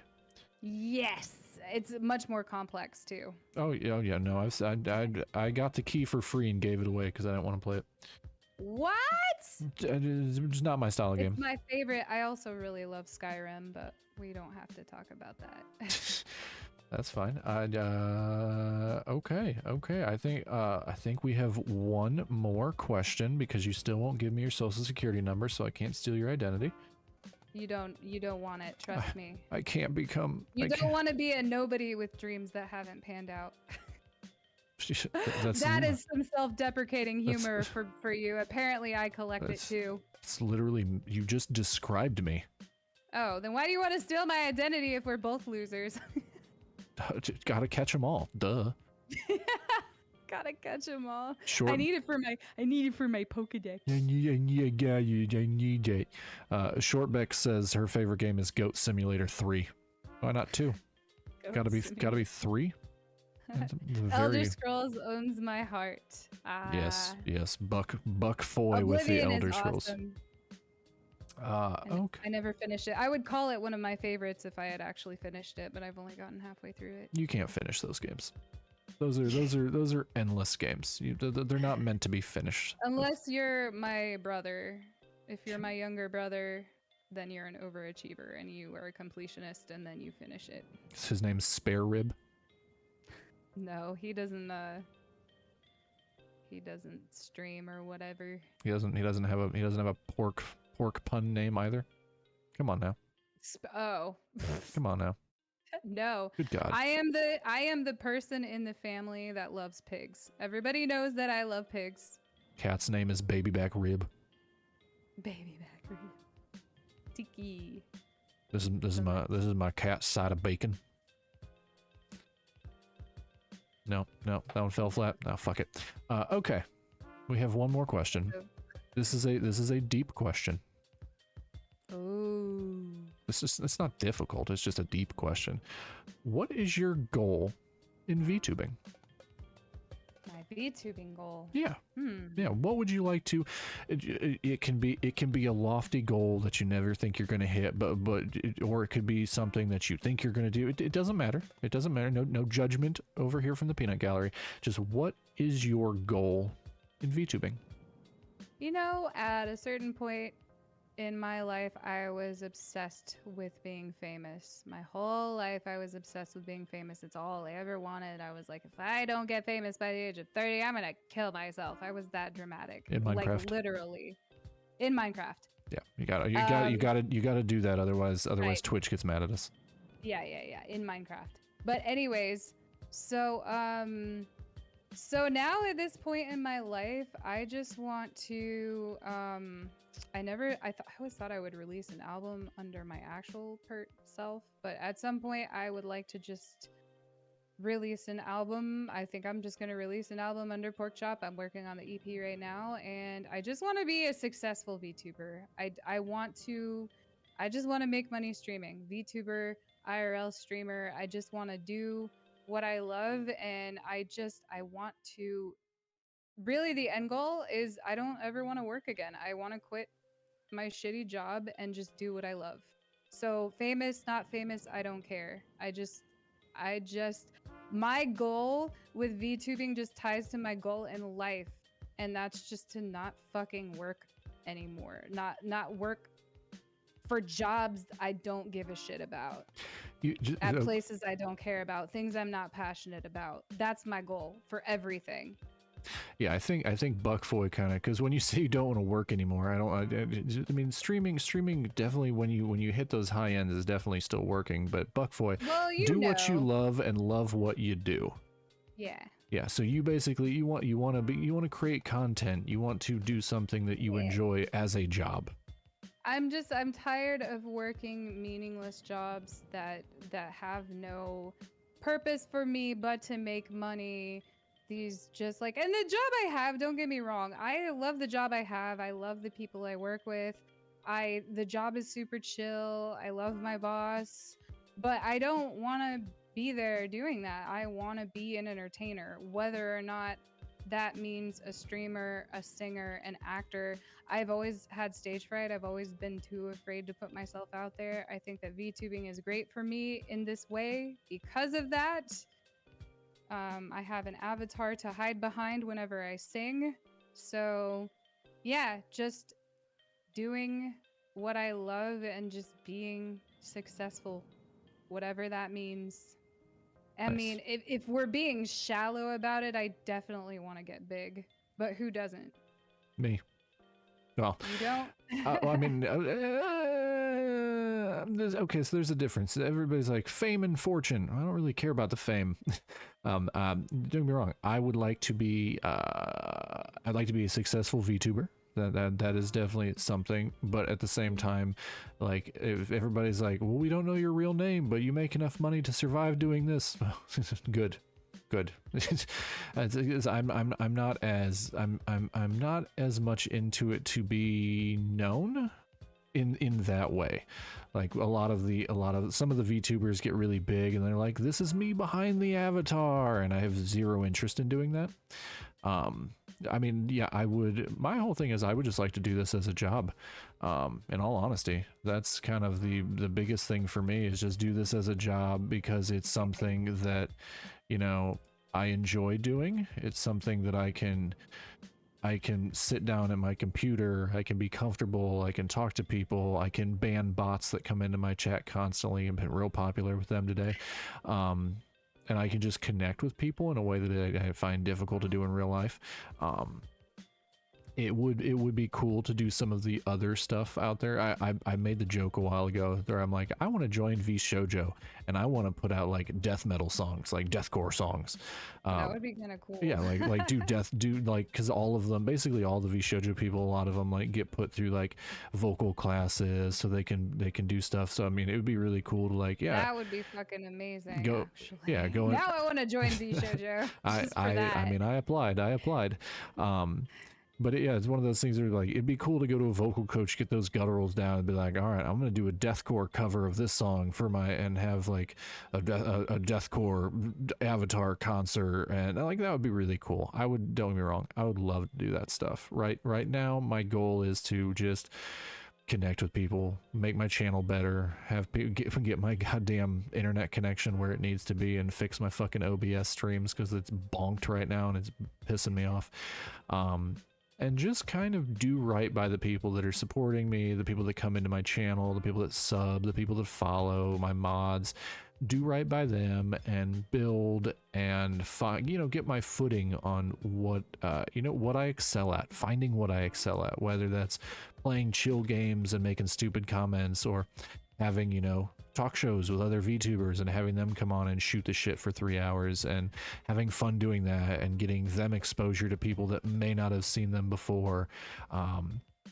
That's really cool. Like it's one of those things, like everybody's like, oh, people only want to do collabs if they want to get your audience, but we share a good chunk of audience. So like when I'm like, come over to my stream, we'll hang out, it was never like, oh, I'm gonna get all of her audience and they're gonna become mine. Like we share we share a good chunk of audience, so it's not a big thing.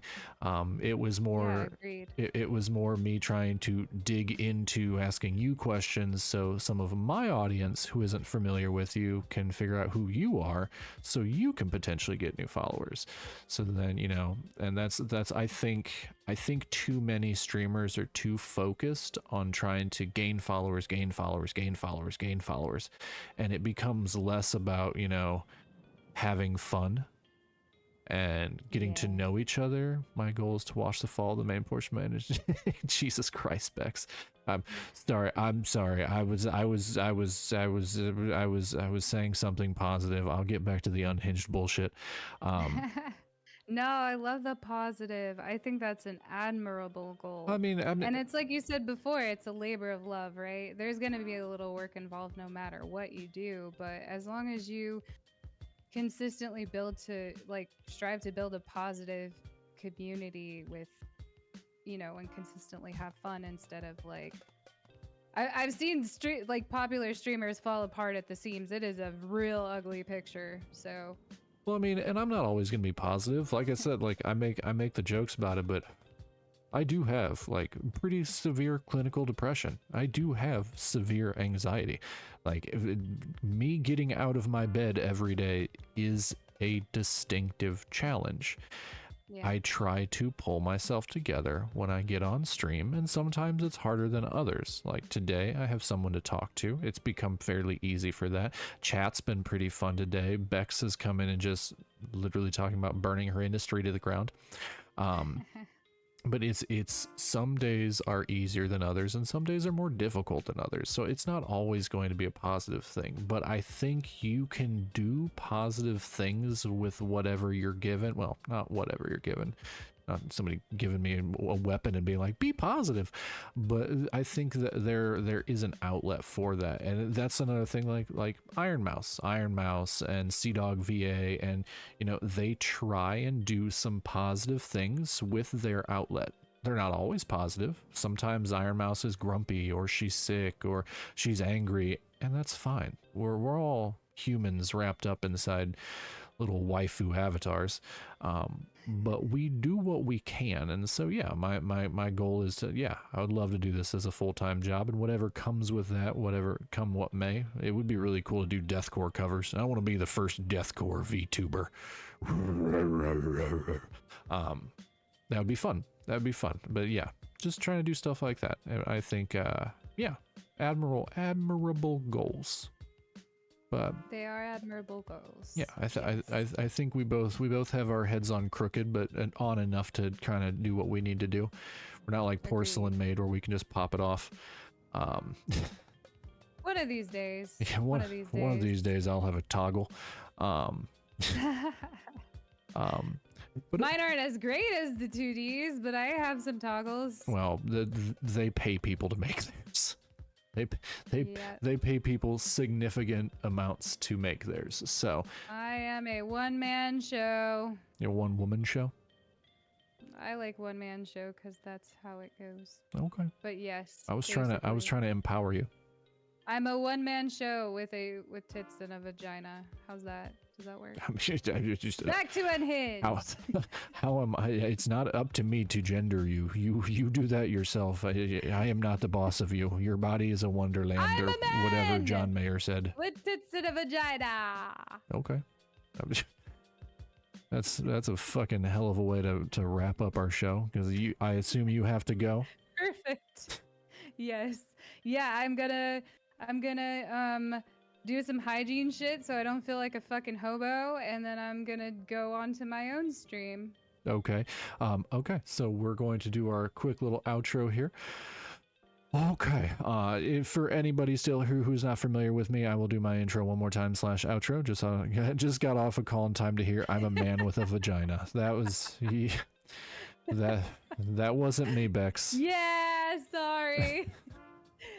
There's a lot of that on my stream. I tried to keep it together for zombies in the sake of his audience. I told you didn't have to worry about it. Okay, so actually we're gonna do go ahead and do your intro outro. Basically introduce yourself so anybody who's watching who may have missed your intro earlier, go ahead and tell them who you are. Yes. I am Iggy Von Truffle, aka stage name Pork Chop VT. So you can just call me Pork Chop. If you literally go to Twitch and type in Pork Chop VT, you will find me. Right now, I am working on an EP. I'm trying my best to be disciplined with it when I do stream.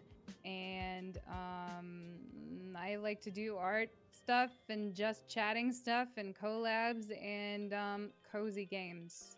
I like cozy games.